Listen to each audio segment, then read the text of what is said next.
a Superman action figure in a toy coffin, a blue shirt and red jacket, a first flight in the sun above the Arctic tundra. These are some of the moments that define my Superman fandom. Together on this podcast, we journey across time and media to examine, discover, and reconsider the creative visions that have shaped the Man of Steel. Welcome to Digging for Kryptonite, a Superman fan journey. I'm your host, Anthony Desiato. This is Crisis Till Death, Part 8, the finale. And joining me to discuss Reign of the Supermen and the return of Superman is returning guest Bernie Gerstmayr. Welcome. What's up, Anthony? Thanks for having me back. Thank you for coming back. I can't tell you how much I enjoyed our discussion on Death of Superman and Funeral for a Friend. It was everything that I hoped it would be, and more. And so I really thank you for coming along for that ride and for coming back for this. And while I'm thanking you, let me hold something up here. For anyone watching the video edition, you can see this, but if you're not, I'll describe it. Bernie, you sent this to me, and I can't tell you, I'm so appreciative of this. It's the 1993 Fossil Watch for Reign of the Supermen. It's the Reign of the Superman Fossil Watch, and I don't know that I even knew this existed.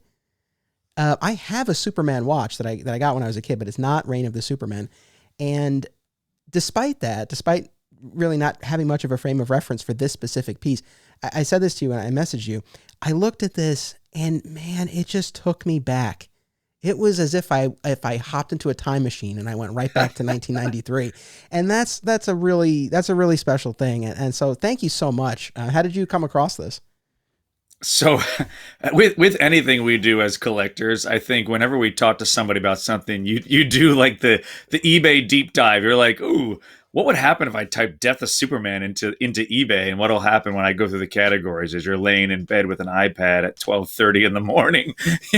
And it was cool. Like I saw different memorabilia. And Anthony, I mean, I just wanted to send that to you as a thank you for, making me part of this podcast. I love doing it, but I think we formed a cool friendship, and us collectors got to take care of each other. I'm like, you know what? I bet he doesn't have this in his collection. Let's see what we got. But it's really cool because I don't know if you realize, but so I think there's a coin that comes with the watch. There is a version of the watch in all four. So like each watch has a different coin, but I'm like, I think this one he'd appreciate. It was cool. Yes. It's funny. I haven't even lifted the watch out of its box yet, but it looks like mine is the Eradicator because it looks like there is it looks like just a cardboard piece up on the top with one of the characters, and mine happens to be Eradicator. So I'll have to actually dig into that later and confirm that. But no, that was such a great surprise. Thank you. You're welcome. No worries. Yeah. Well, so while we're speaking about death and reign related merchandise and tie-ins and all that sort of stuff, one thing that we don't really have the space to get into so much now, but maybe I would in the future, is the Death and Return of Superman video game for Super Nintendo. Oh. Did you play that back in the day? Oh, I very much so played that back in the day. That is a game full of like excited to play it, and then you get frustrated deeply by it. Because it's like a side-scrolling. Do you remember like the Teenage Mutant Ninja Turtle vibe of that arcade game? Same kind of deal, but it's there's no save on that bad boy either. Like you had to start from the beginning every time. Okay, all right, thank you. I'm glad you said that because all right, so I basically have two memories associated with playing that game, and I think I've touched on this in other episodes. I am not currently a gamer to any extent, and even as a kid, I wasn't really as into it as classmates of mine were. Like comics were my main hobby. I didn't play a ton of video games, but I did have Super Nintendo, and that was the system that I played the most, and I had the most games for. And the Death and Return of Superman was one of them. And so the two memories that I have of it, one, and this is a credit to the game, yes, it was, it was a 90s side-scrolling game, like you said. So, certain limitations. But he was, to my recollection, relatively faithful to the story. I mean, I think it starts off with Superman fighting the Underworlders, just as he does in the Death of Superman comic. I don't know if we even touched on that much in the last episode, but that was not my favorite subplot from the Man of Steel series, but there were these Cadmus rejects who were living underground and they felt abandoned by society. And then there were homeless humans who became part of the group as well. And they hatched these plots. But, you know, so you go from that to the actual fight with Doomsday to getting to play as each of the 4 replacement Supermen. So I just remember like, wow, like this is a relatively faithful adaptation of the comic. The other memory, the vivid memory I have is there was one game playing session where I got far into the game, like further than I had gotten before. I can't remember which of the Supermen I was playing as. Maybe it was the Eradicator, and I don't know if that's early or late in the game, but whatever the case, it was again further than I had gotten before. Yeah. And then I remember either, I don't know, we were sitting down to eat dinner or we were going out or something like that. And I had to stop. Oh no. I know where this is going. And that was it. You know, it's funny because as I was thinking about this, I said to myself, well, there must have been a save function. Maybe it just didn't work. But now that you say that wasn't even an option. So that's the memory I have of it. And I think after that, that experience kind of broke me. I was just like, I don't think I can try to get back there again. And I think that was kind of it for me. It fizzled out. Yeah, I found that game, I feel like it was college, and I found it at a used video game store. I brought it home. My brother and I were so excited. They're like, oh my God, it looks just like the actual comic. And you do go through all the reign of the Superman. But yeah, I think the first time they started introducing save functions on the Super Nintendo was when they released the Star Wars games, because those games were also like hauls. And if you would throw your Super Nintendo out the window if you couldn't save on that game. But yeah, I thought it was great gameplay. I love that you could play Eradicator. I think I got to the point where I could be Steel, but that's you got to play for 4 hours to get to that point. So that's welcome to the 1990s of games, man. Yeah, I did see on YouTube that you can watch someone play the game the whole way through. And I did spend a couple of minutes. I found one of those videos and I spent a couple of minutes. Because again, I never saw the ending of the game and I was like, oh, this would be kind of cool. And it's funny because, you know, as I'm saying this, if I were a listener now, I would be saying, Mike, you have to do an episode where you play the game. So that'd be hilarious. Maybe at some point in the future. Like I said, I'm not a big gamer, but I did pick up that the mini classic Super Nintendo that they put out a few years ago. Oh, you did? Awesome. Cool. Remember, it was like really hard to find for a period of time. And I found one and I turned it on once in these past few years. I haven't done much with it. What? And it really saddened me that the Death and Return of Superman wasn't included on that. And I know there are ways to like crack it and add stuff, but that's kind of beyond what I'm capable of. But I don't know. There's some reality out there where there's an episode in the future where I play this game and talk about it. But I do have fond memories, except that inability to save. But I do have fond memories of playing it. So again, I know that game is out there. So for anyone who's like, hey, I know, and again, it might be something we touch on in the future. And then similarly, I have a copy of the Death and Life of Superman novelization by Roger Stern. Have you ever read that? Yeah, I have read it. How is it? Yeah, I've not read it. It's actually pretty good. It's really truly like just listening, like just if you were to put it all together, mostly as a novelization from the words of the book. It's pretty darn close. Okay. It's pretty nice actually. What I do have, which maybe I'll try to find a way to either burn a copy to MP3 and send it to you. I have an audio drama called Superman Lives, and it's not the Roger Stern, but it's a full audio book of the Death and Return with different voices and sound effects and that kind of stuff. I have to send it to you. It's pretty cool, actually. Very cool. Is it a BBC production by any chance? Because one of my listeners has reached out to me about a BBC dramatization of this. Maybe it's a white. I still have it. It's on my shelf in the other room. So I'll go look for it later. Interesting. Well, so the larger point that I want to make is that I know there was a lot at the time, like the novelization, like the video game, and a lot that came later, like we touched on last time, including the, Superman Doomsday Hunter Prey and Doomsday Wars subsequent miniseries that expanded on the origin of Doomsday. Right. So I know there's more out there, and we will get to that in some way, shape, or form on this podcast. I do have plans for that, not necessarily now, but I just wanted to acknowledge I know that stuff is out there, and I kind of want to save that a little bit. I think the Death of Superman is something that will always, just like Smallville and Death of Superman are the two things that on this show, for this Superman fans' journey, those are things that we're always going to come back to. And so I kind of like knowing that there's some other stuff out there to mine as we move forward. Oh yeah, I enjoy. Like, just type in Reign of Superman and Death of Superman into eBay. If you want a good, fun scroll through memory lane, you'll find some cool stuff. There's a Death and Return of Superman video game T-shirt, actually. Oh, nice. Yeah, it has the actual logo with Doomsday punching his fist through the Superman symbol. It's pretty cool. Speaking of Doomsday, there's one little bit of follow-up business from the last episode. Despite the fact that we talked for 2.5 hours, there was still more that I didn't get that I thought of after. That's, you know what? I feel like for anyone out there who's like, oh, I don't know if I should do a podcast or not. It's like, look, if there's something you're passionate enough about that you can talk about for hours on end, you should do a podcast. Do a podcast, yeah. If not, then maybe it's not the right fit. But if there's something that you have that much to say about, it's probably worth it. But I was just, we talked about how in Funeral, especially the Funeral storyline, there was a lot to do with Superman's body, right? The politics over who was going to take control of the body. The body was stolen. The body was returned. We end Adventures 500 with the casket empty, right? So there was a lot with the body.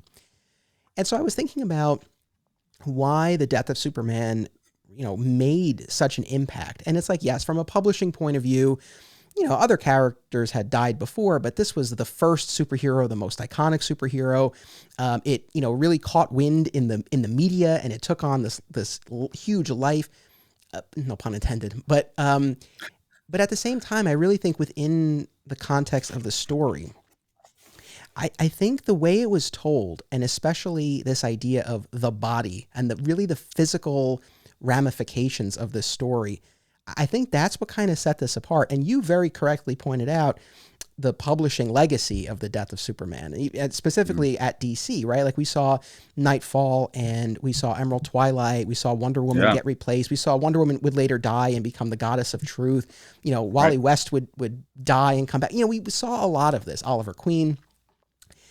But bear with me on this. I feel like with Superman, the battle with Doomsday itself, we see him cut, bruised, bloodied in a way that we haven't before.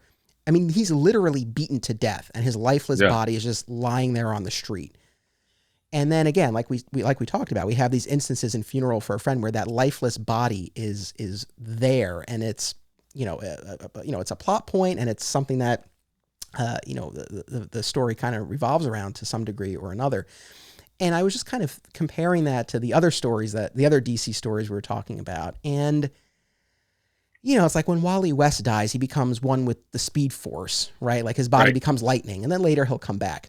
When Oliver Queen dies, he explodes in a plane, right? Like he's like atomized in There's no body. There's no body, right? Wonder Woman, to be honest, I forget the specifics of when she died, but she very quickly thereafter becomes the goddess of truth. So she still is in play on Mount Olympus.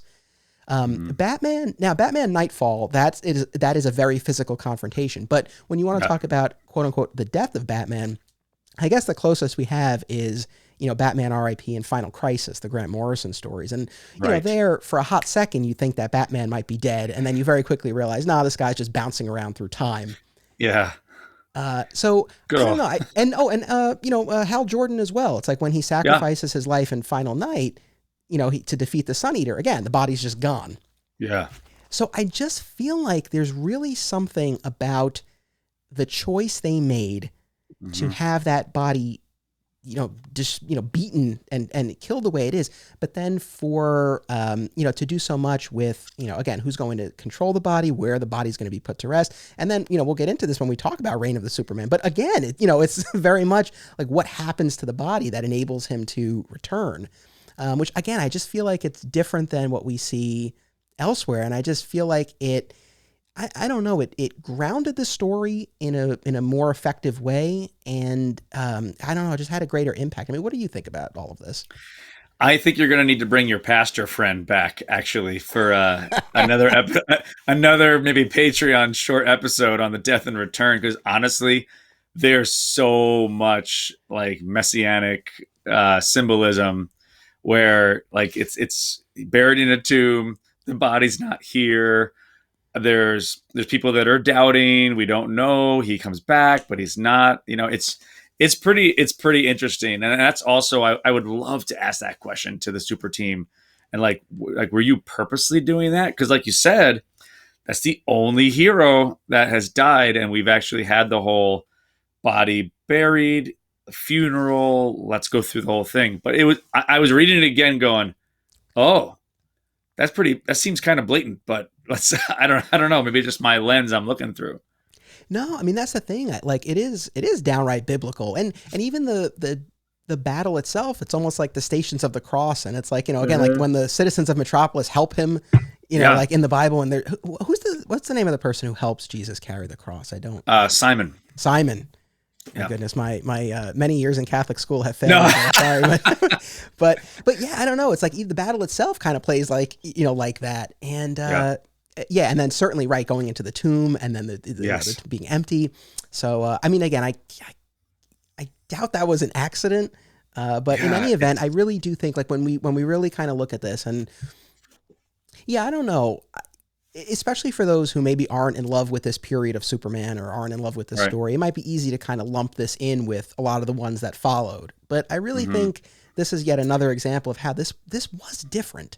No, it's very different, and we're going to talk a lot about it tonight. I mean, I hope you had a Kickstarter or something, because we got stuff to talk about, and we're going to address, honestly, one of the notes I made was about how Eradicator does towards the end of the story bring up that no, you did die. Like we'll get to that. That it's not. There's no fake out that Superman didn't really die. No, he did die, and luckily, through the magic of Kryptonian science and good timing, like they were able to bring him back. But we'll get to all that. Yeah. Well, let's dive into that now. So we've arrived now at the finale of this Crisis Till Death miniseries. I was doing some math, and it's not quite 300 issues, but it's around, I don't know, 250, 260. Like that's how many issues I've read over the course out of control of this. And, people have been hearing or watching this over a period of, 8 weeks, but I've been working on this for months because I recorded the first few in particular in advance. And, it's definitely been a lot, but it's one of those things like had I not made this a podcast event, I don't know that I would have taken it upon myself on my own just to read for pleasure and do this. As much as like these comics are great and I had such a great time reading them, but I kind of needed that, that extra push to do it.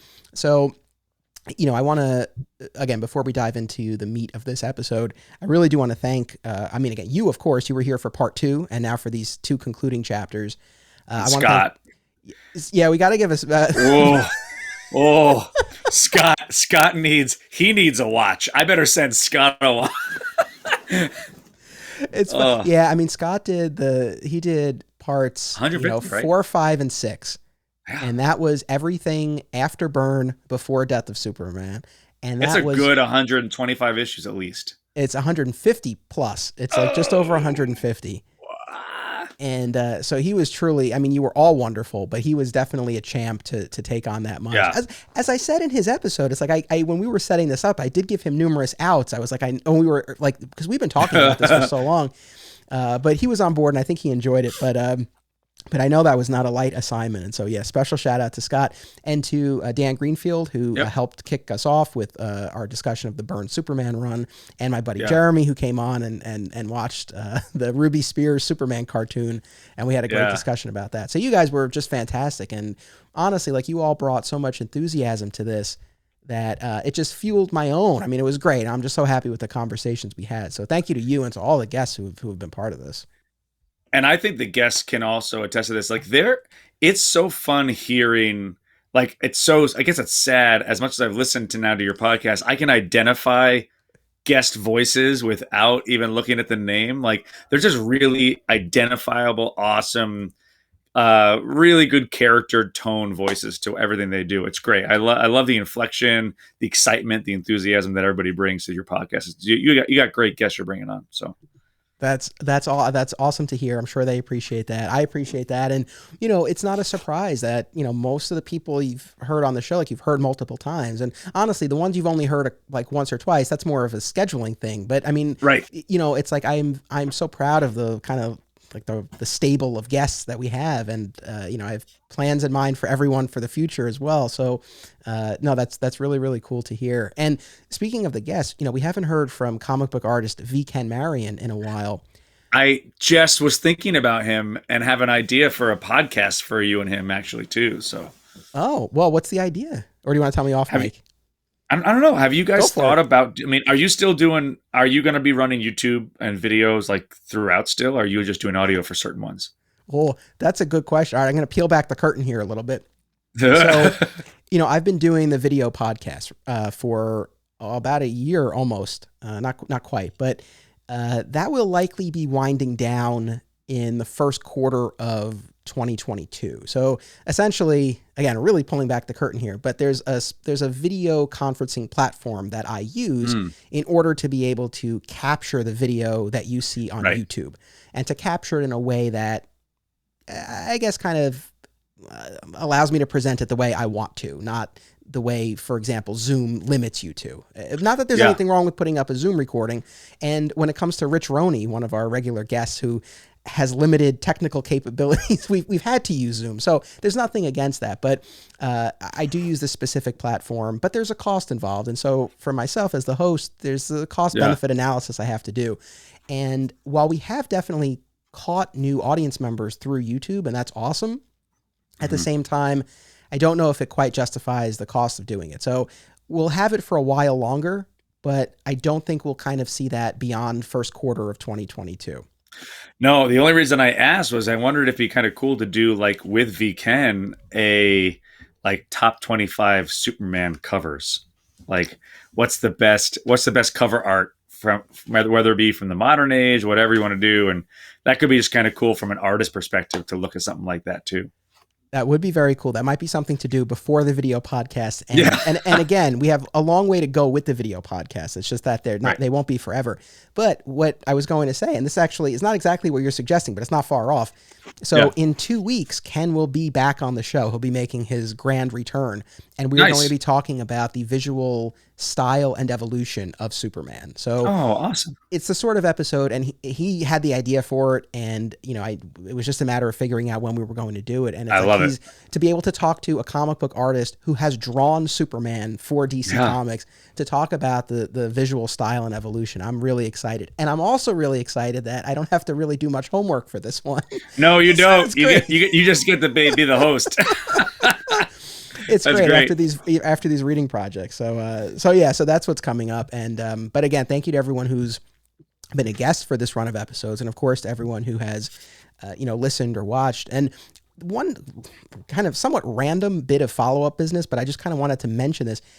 Obviously, we began this run of episodes by looking at the Byrne era, and one of my listeners, and I don't have his name offhand, so I apologize for this, but he wrote to me, I think it was on YouTube, and alerted me to the fact that when Byrne did his New Gods run, there was an issue of that. I don't have the issue number offhand either, but the cover was designed to look as if it were part of Byrne's Man of Steel miniseries. And I think even in terms of the story itself, it was written to sort of like kind of slot right into the Man of Steel miniseries. And I had no idea about that. Of course, it's not available on the DC app, so I don't know if and when I'll get to read it. But no, that's all I'm going to say on that. Okay, good for you. I'm proud of you. That's it. But I just wanted to say, again, and I know I've said this before, not to belabor the point, but I really appreciate this dialogue, that we have, between host and guest on the show, but also that we have with the audience. And I'm learning through the audience as well. So that was something that I was not aware of, and now I am. And if I ever come across that issue of Byrne's New Gods, I'll try to pick it up. But, so thank you to that viewer for sharing that. That was really cool and something I was not aware of. Yeah, I love that too. Like, I mean, I always welcome whenever I'm working with somebody or doing a live show or something like that. You want to hear comments because we learn stuff too. Like we do have a lot of knowledge stuck in our brains, but it's so cool to see that other people have done deep dives and they found information too that could be really fun for us to learn too that we didn't know. Yep. All right. Reign of the Supermen. So this now brings us to effectively the end of 1993, according to the triangle numbering here. And I was really excited to revisit this because, like I said in the last episode, I had reread Death and Funeral a few years ago.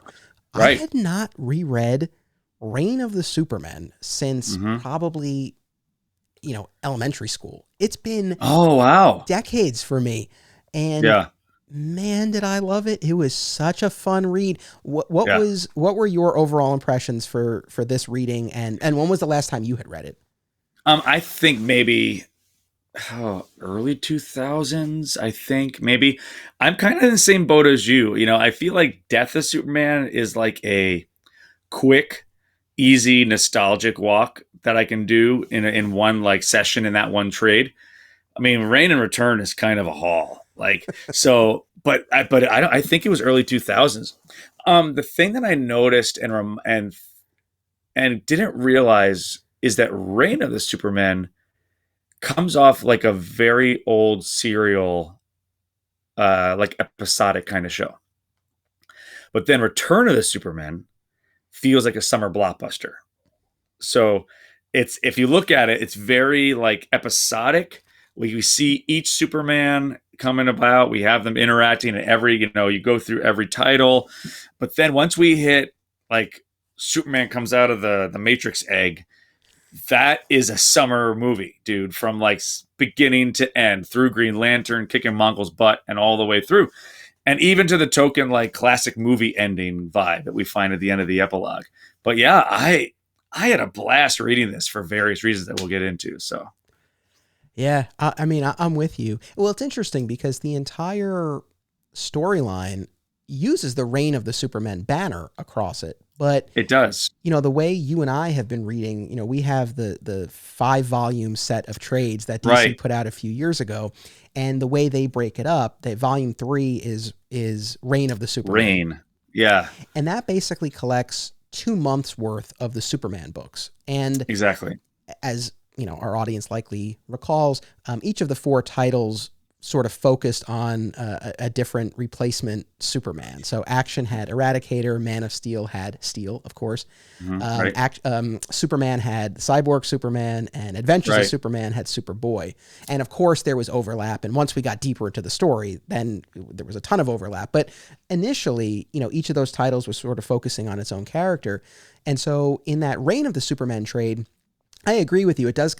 Each book is kind of doing its own thing, to an extent. Yeah. And they're really kind of setting it up. And then when you get into what the trades label the Return of Superman, like it just, it's just like pedal to the metal. It's just go, go, go. Yeah. And I love it. And it was really interesting because I was trying to think about this too, where you could see a finite ending to every issue of the Reign. But once you hit Return, like I was trying to think back going like, that would be very frustrating reading the Return portion week to week, because it was, again, it's like pausing a movie in the middle of it and just going, see you in 7 days. Like, I think that's what was more interesting to me to remember about, like, did I like that? Did I enjoy that? Yeah. Yeah. As far as overall impressions, I think I was definitely struck by the scale and the pacing of this. I mean, it's an epic storyline, and especially coming off of The Funeral, which really was a very, emotional, intimate affair. I mean, yes, the body was stolen and, our characters had to maneuver to get it back, but, that was not an action-packed romp. I mean, that was really personal and character-driven. And, and then to go into this, but I think it works great. I mean, it's one of those things where you look at Death, Funeral, and Reign, as this trilogy, and each has its part to play, and each kind of scratches a different creative itch. It's really, really cool. So, the scale of it and the pacing, that definitely stood out to me. And then just how additive it was to the Superman mythology. And I was thinking about this Yeah. because, as you know, right, like you came on when we did our Superman in the Bronze Age episode, and that was right after we had done Silver Age Superman. And you look back at Silver Age Superman, and in a relatively short amount of time, you get Brainiac, you get the Bottle City of Candor, you get the Fortress of Solitude, you get Supergirl. Yeah. So the Silver Age was a period where there was a lot of world building. There was a lot added to the mythology. After that, and, again, not to paint with a broad stroke, but, I don't know that you had other periods quite like that. And even this Byrne and post-Byrne era that we've been talking about and loving so much, most of that was about stripping away everything that had kind of accumulated pre-crisis. So that was more distilling it down to the essence of the character. And I mean, obviously they built out the supporting cast, but mythology-wise, that was really more about taking a step back. So you look at Reign of the Supermen, and it's like, these characters, virtually all of them, are still around. And most recently have been in the Superman and Lois TV series. So like they've taken on this whole other life. It's amazing. And I love that will bring new fans to go look back and go like, oh, I wonder where Steel came from. That's a really cool character. Which also, by the way, is not, his original name is not John Henry Irons. Like, to know that his name is Henry Johnson. He was just a regular dude that loved the story of John Henry that he was told when he was young. I mean, there's a lot of tidbits that I forgot about, actually. As we were reading this, I was like, oh, I thought he was always named John Henry Irons, but he wasn't. I thought cool. He was using, maybe I misread it. I thought he was using Henry Johnson because he was kind of trying to stay under the radar after his whole weapons business. But no, he had actually just taken the name John Henry. Yeah, there's a little tidbit about him hearing the story when he was young, and he loved the vibe of that character. And then there's a really cool moment too where Superman actually names him Steel. That's where I just love the birth of some of these characters. You got Superboy. Oh, can we just pause for 1 second? Sure. So are you aware that the plan was not always to have all four? No, I don't think I was aware of that. What was the plan? Yeah. So every creator of each of the four books was tasked before their next summit to create a character or to use and say, like, okay, who is going to be the next Superman? And they presented all their ideas, and ultimately Louise Simonson said, like, we really should just use all these.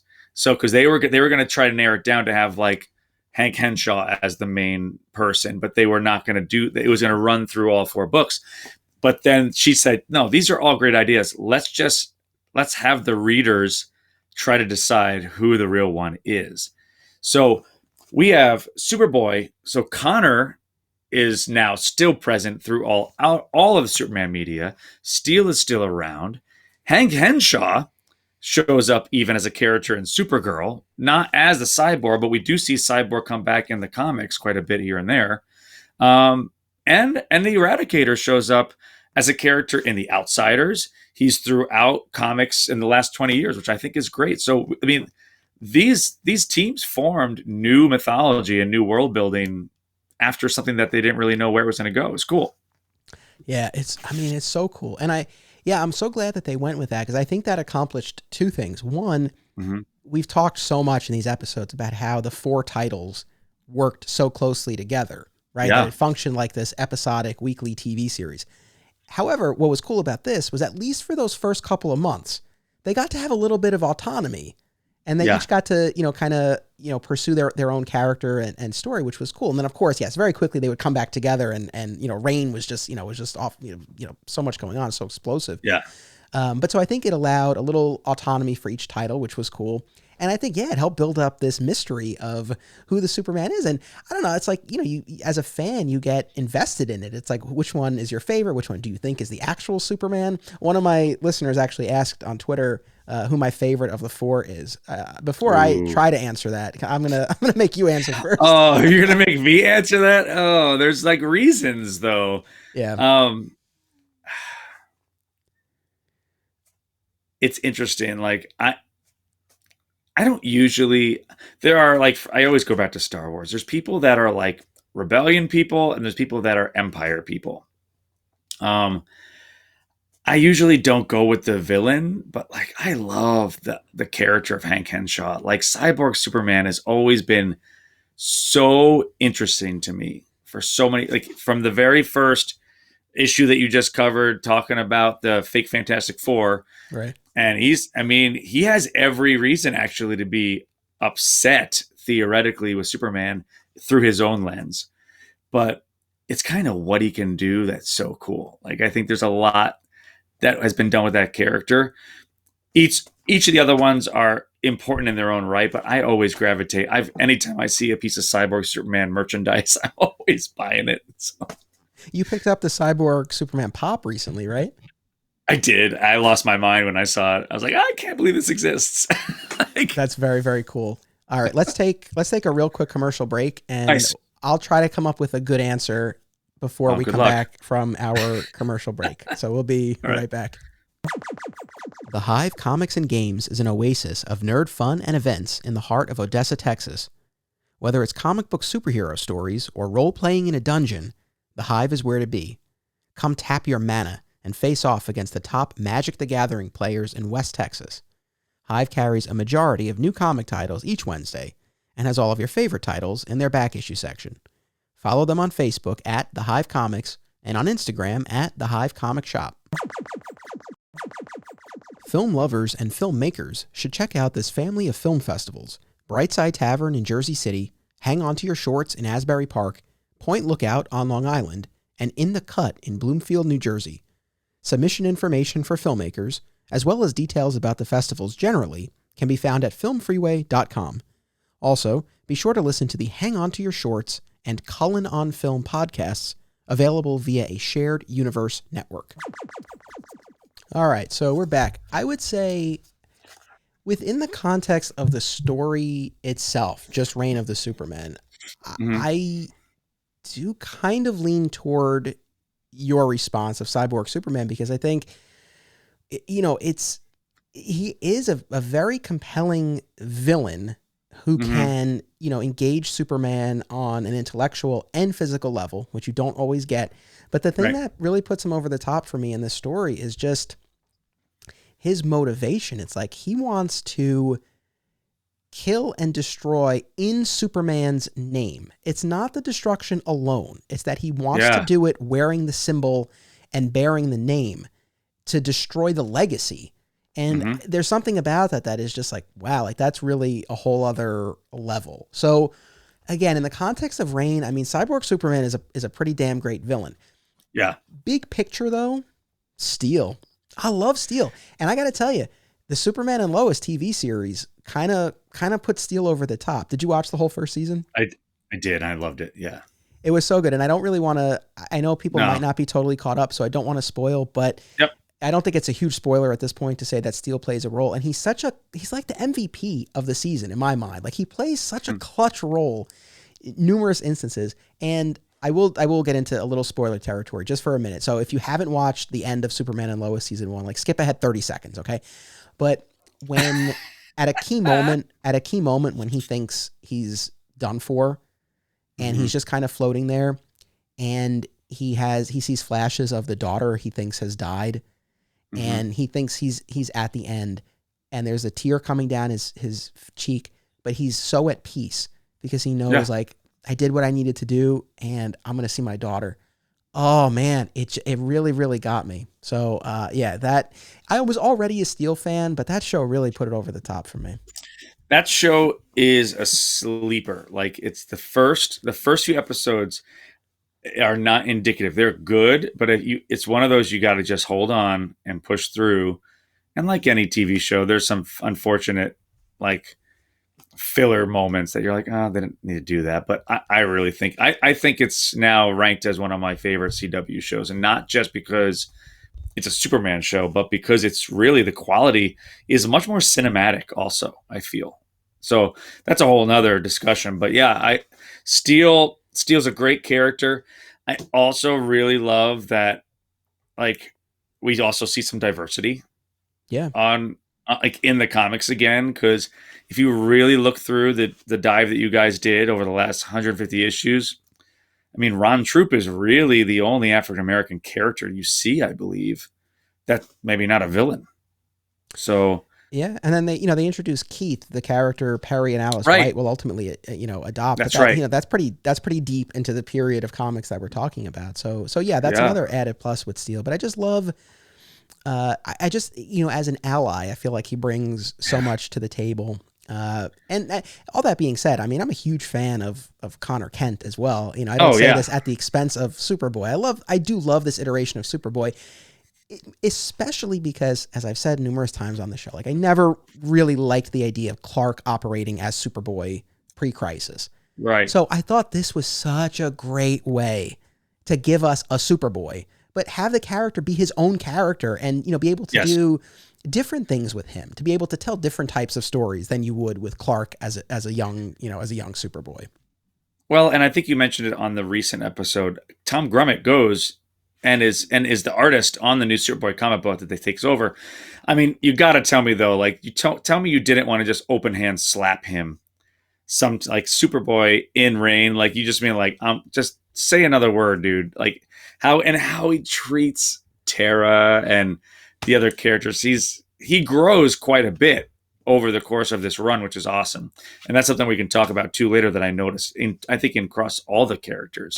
Let's talk about that. Arcs. Let's talk about that now. Cause man, I had the same exact thought. That was the other thing that I was so impressed by was, each character really does have their arc in this. Yeah. And, I'll talk about my favorite, Steel.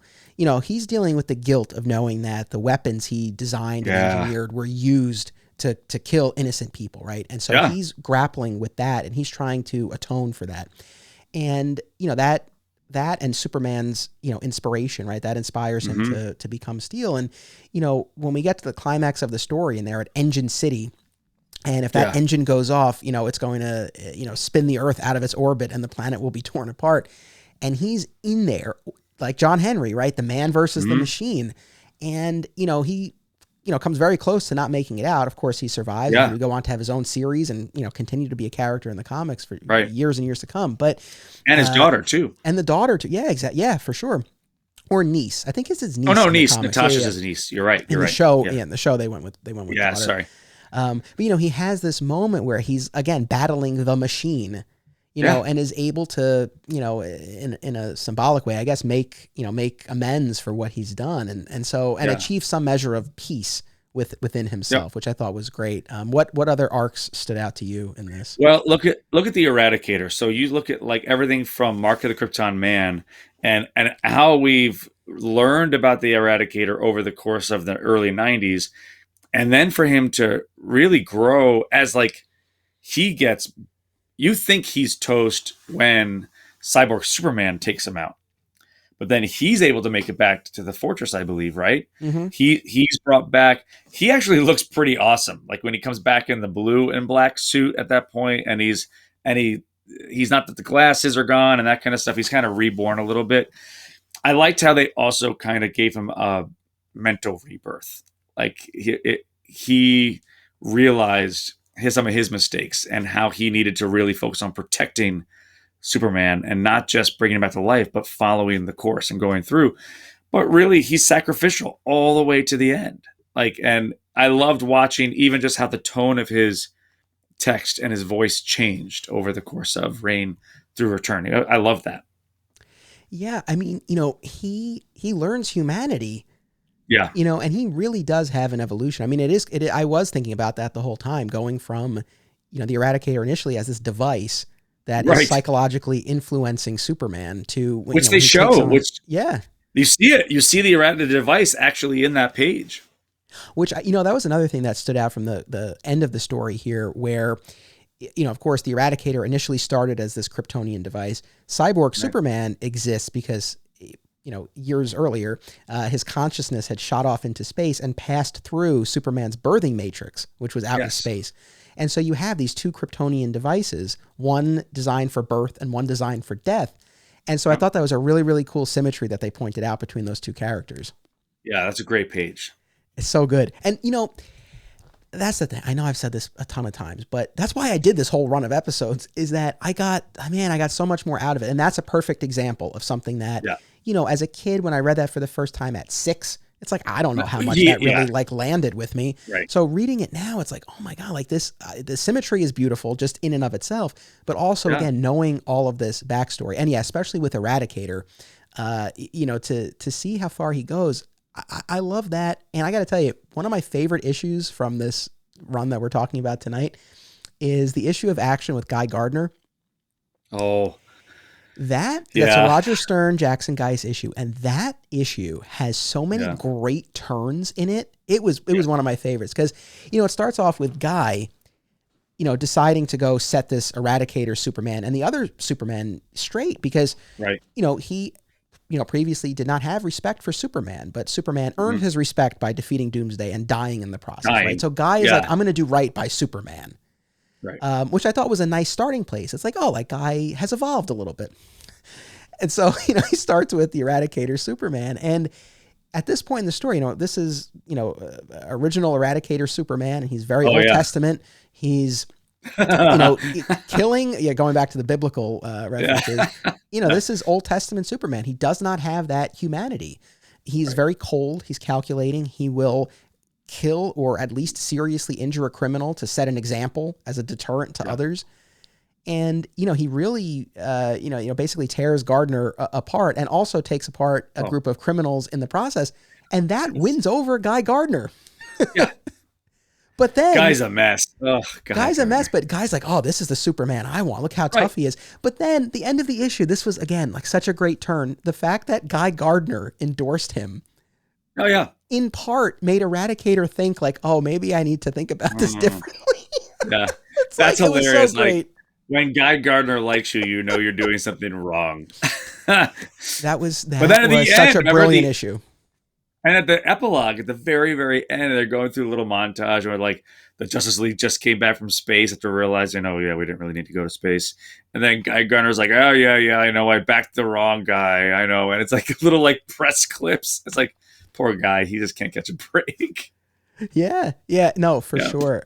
But so yeah, he had a great arc, and you know, you mentioned the press, and this is kind of a side note, but I thought that was also kind of cool too, how, you know, GBS got behind Superboy, right? And of course they refer to him as Superman, but they had the exclusive on him, and, you know, Lex, of course, was trying to get Steel to kind of, you know, come his way, and was also made a play for Superboy. And Superboy too, right? Yeah. You know, at the Daily Planet, there was debate about, are we going to endorse one? And they ultimately do, the Cyborg, right? And so, but I just thought that was an interesting, you know, Guy Gardner on behalf of the Justice League endorses Eradicator. So like there's, just as fans were divided over who the real Superman was, within the pages of the story, you had these various contingents debating and deciding and endorsing too. I thought that was cool.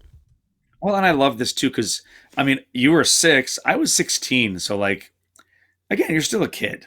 Like we're not reading into the books the same way now as we were when we were reading them originally, no matter what decade we were reading them in. But I was more interested as like, who's going to be the real one?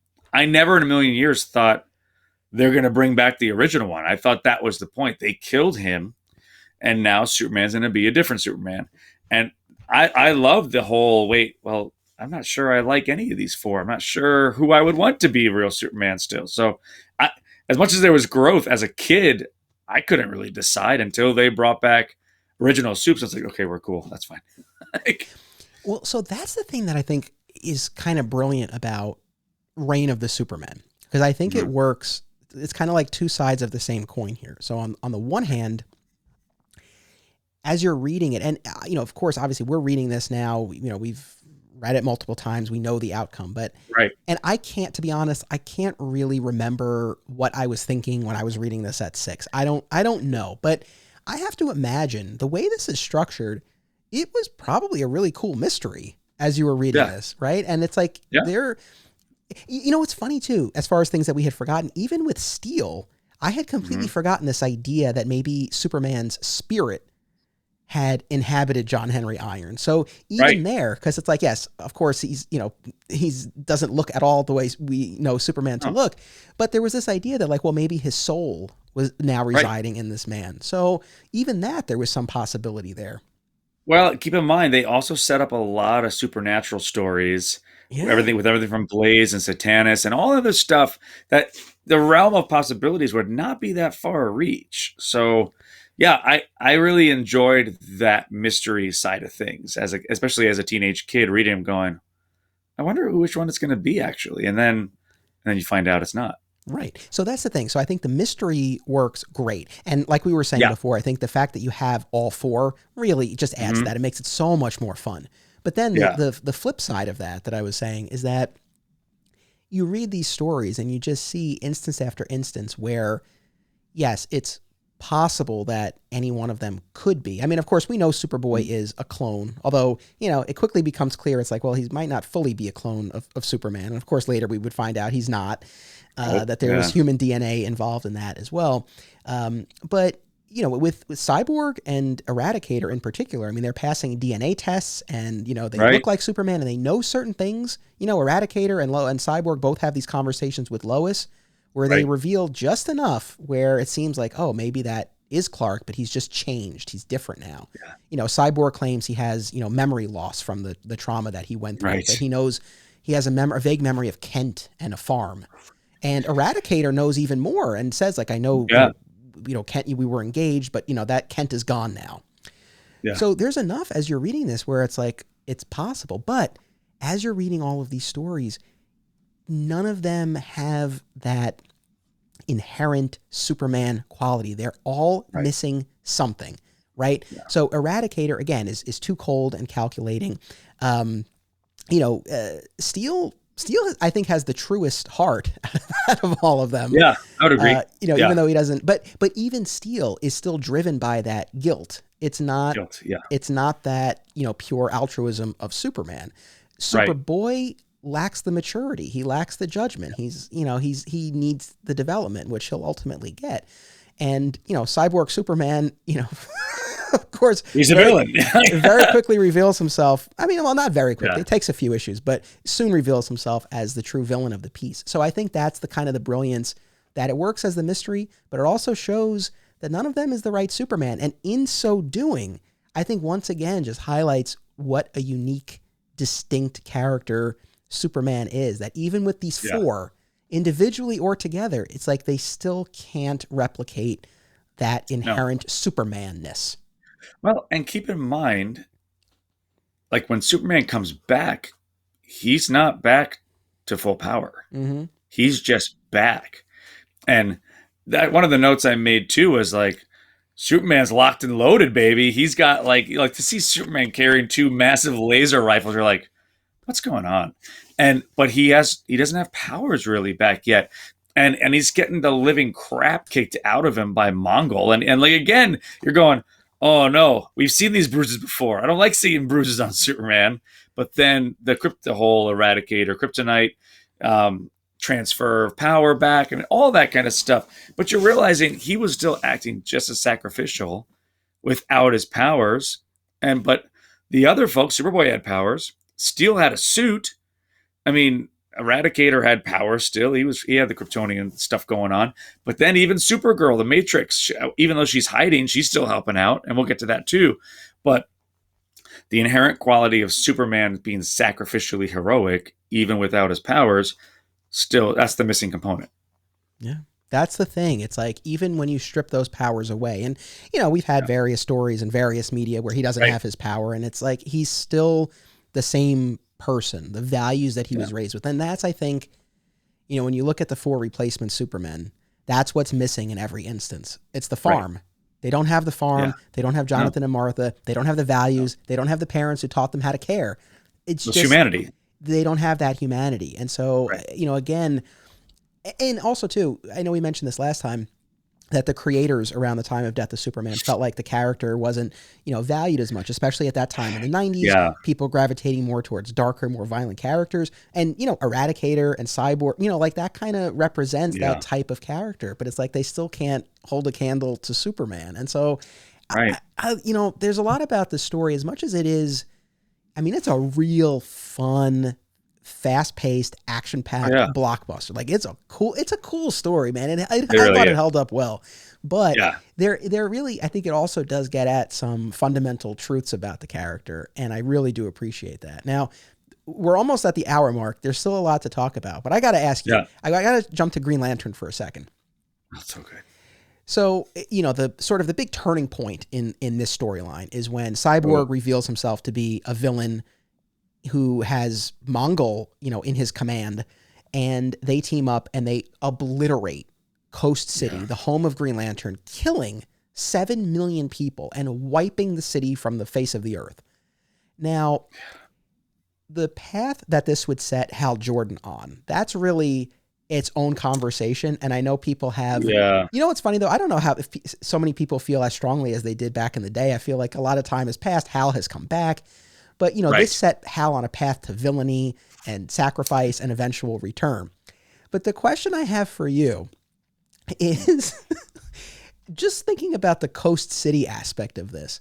Oh, it's like as if you're a Green Lantern fan, I feel like it's pretty messed up if your character's home base is destroyed in a crossover for another character. It's like, what the hell? That would mean, think about it. Like, it's like in Green Lantern, Metropolis is offed. Yeah. Like, you'd be like, wait, what? Like, what do you mean they're gone? And first of all, and Green Lantern's not even there. Yeah. Like, he's off planet and you see him coming back. Like that's the pretty messed up part of it. All I wrote, I have the way I set my notes I have like all dashes for info, and then I have like asterisks, so I remember like, oh, this is important. All I wrote was like caps. This is crazy. Well, because first of all, you kind of see it happening. Carol's on the phone talking to Clay in the wheelchair, one of the characters from the show, from the actual series. You see these bombs getting placed. It's going dark pretty bad. And then there's like the 2-page layout of a Holocaust just wipes it to not like the dirt. That's a big thing for DC to do. Whether it was in a Green Lantern book or in a crossover book, I still am like a little shocked they did that. Like, that's set, 7 million? Yeah. Everybody gone. And to me, that was a big step that changed, I think, a lot of the DC universe going into the late 90s. I agree 100%. I mean, that was the thing too, that because I knew from memory, it's like, I know Coast City is destroyed, but rereading it, it's like, especially when they repeatedly tell you that death toll, it's like, oh my God, like, because we talked in the last episode of how Death of Superman did a great job, and Funeral, of showing the fallout of Superman's battle with Doomsday, but the death toll there, hundreds, not 7 million. I mean, it was, and the thing too is like, I mean, I don't know. I guess if you were going to have Hal turn in his own book later on, then I guess maybe you do need to destroy all of Coast City. But it's like, in the context of this, I was thinking, it's like, if they had just taken out a few blocks, that would have been enough. That would have been pretty bad in and of its, it could have been part of the city. It was just, like, it was a big swing. And again, though, the thing though, just from the fan perspective, it's like, like to your point, if Metropolis had been destroyed, completely obliterated in like Sinestro Corps War, and then there was like one issue of Superman that tied into it, and like Superman finds Metropolis gone, I don't know. I would be kind of pissed off about that. Yeah, I might put down the book. I'd be like, wait, like, how did you just wipe out? Because Coast City's been around, I mean, my Green Lantern history is very limited, but I do know it also got rebooted in 87 and 88, the same time as everything else. Gerard Jones took over that book. But I think Coast City was also in existence during the Bronze Age, if not earlier, when they started the book. So that's very, very weird to just, we're going to pick this city and we're going to off it. I hope everybody's okay with that. I get if they were having their own summits talking about Green Lantern having his own journey. I mean, if I was Green Lantern, I'd probably go off the friggin' deep end too and do what he did in Emerald Twilight, because that's pretty messed up. Yeah. Like I said, I mean, that's honestly, it's a separate conversation. It's one we might have on this podcast at some point, but I don't know. It's like, I don't know. I know for fans at the time, it was very jarring and it was upsetting that their Green Lantern took that turn. But if you're really just looking at the pages of the story, it's like, I don't know. I kind of buy that he would go, and I don't know that, and I guess this is debatable, but it's like, I don't know that I would even say he went nuts. It's like, the means existed. The power was there to undo this, and he was denied that. And so he went rogue. It's like, I don't know. I probably would too. I would too. Yep. Now, this could be another podcast you and I do, which it's part of the Superman mythos, but have you read any of Injustice?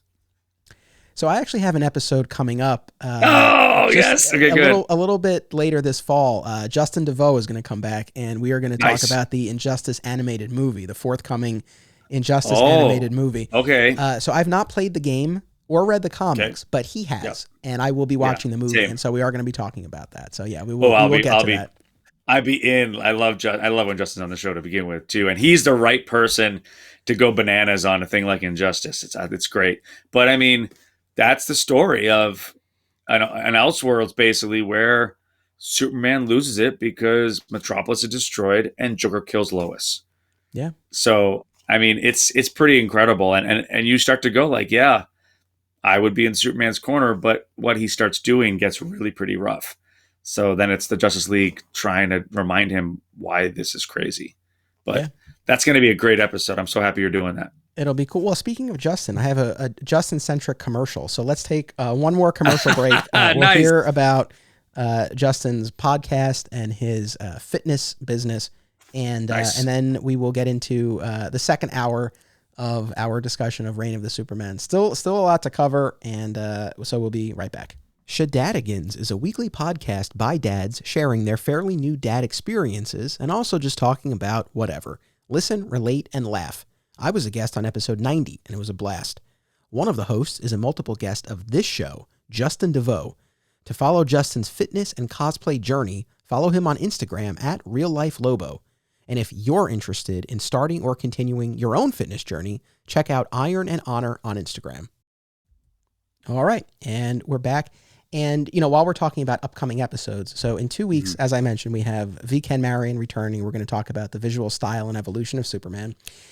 2 weeks after that is the episode with Justin on Injustice. And then we only have a couple of episodes after that for the year because we'll be returning to our bi-weekly schedule. There might be a little special bonus also in the mix at some point, maybe even something Batman-centric, so people should keep an eye out for that. But then our final couple episodes of the year, I will be covering Superman 3 and Superman 4, the Christopher Reeve movies, but in a little different way than people might be expecting. It's not like a huge secret, but it's kind of this cool version of Superman 3 and 4 that I'm excited to present to people. And for that, I'll be joined by Tyler, one of the hosts of the Krypton Report podcast. And he's actually the one who kind of gave me the idea for that. So that'll be coming up. And then we're going to end the year, we basically began this podcast in episode 2 with a discussion of the Jeff Loeb, Joe Kelly Superman era. Right. And I've long promised a return to that era with more of a focus on the Joe Kelly portions of the era. And so Mike San Gregorio, who's been on the show multiple times, he'll be back, and he and I will be talking about Joe Kelly's run on Superman and Superboy, and we might even touch on JLA a little bit. So that's kind of how we'll wrap up the year. And then, man, wait until we get to 2022. I'm not going to announce this yet, but we're going to hit the ground running like hard with another weekly event. It's going to be great. I'm excited to do it. So that's what's coming up. All right. So cool. Reign of the Superman. What else? What are some of the other things that you have on your notes for Reign of the Superman, stuff that you really wanted to get into? Because I have some questions for you, but I want to save them. I want to get to your stuff first. Okay, cool. I kind of like that Lex is such an enigma in this era of we now know at this point, obviously, that he's Lex Luthor 1, he's Australian Lex Luthor 2. He is extremely appropriate as how he talks to and about Supergirl, which drives me nuts. But it's clear too, like even from the beginning, how Lex is like he wants to be the one to try to get to the bottom of what's going on. He hates that he does not know what's happening. That's something that stuck out to me really big with that. And do you have anything about that you want to touch on? Yeah, I'm glad you brought that up. So, well, I guess this kind of speaks to a larger point, but we've talked a lot about the supporting cast especially the early, actually most of what we read for this, but especially the early part, a lot of those characters don't really get as much play because we're introducing 4 new characters. Like there's a lot that takes up a lot of real estate. So you don't really have, much of a Jimmy Olsen subplot the way we might have Right. in the past, No. as much as he's there, but he's not carrying as much story. That being said, Lois and Lex really are the ones who, Yeah.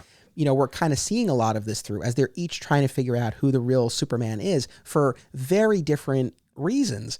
But what I love about this, and I'm glad you brought it up with Lex, is like, and I think we touched on this when we talked about Funeral for a Friend as well, where it's like his interests and his objectives are aligned with Lois's and a lot of the other characters for different reasons. It's like in Funeral for a Friend, like they all want to get the body back.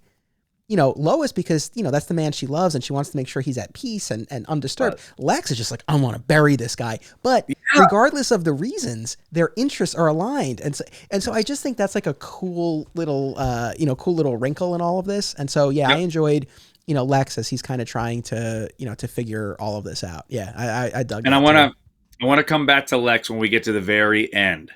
Okay. When we get to the very end of the return of Superman, there's another really interesting scene in the epilogue that we should talk about real fast at the end.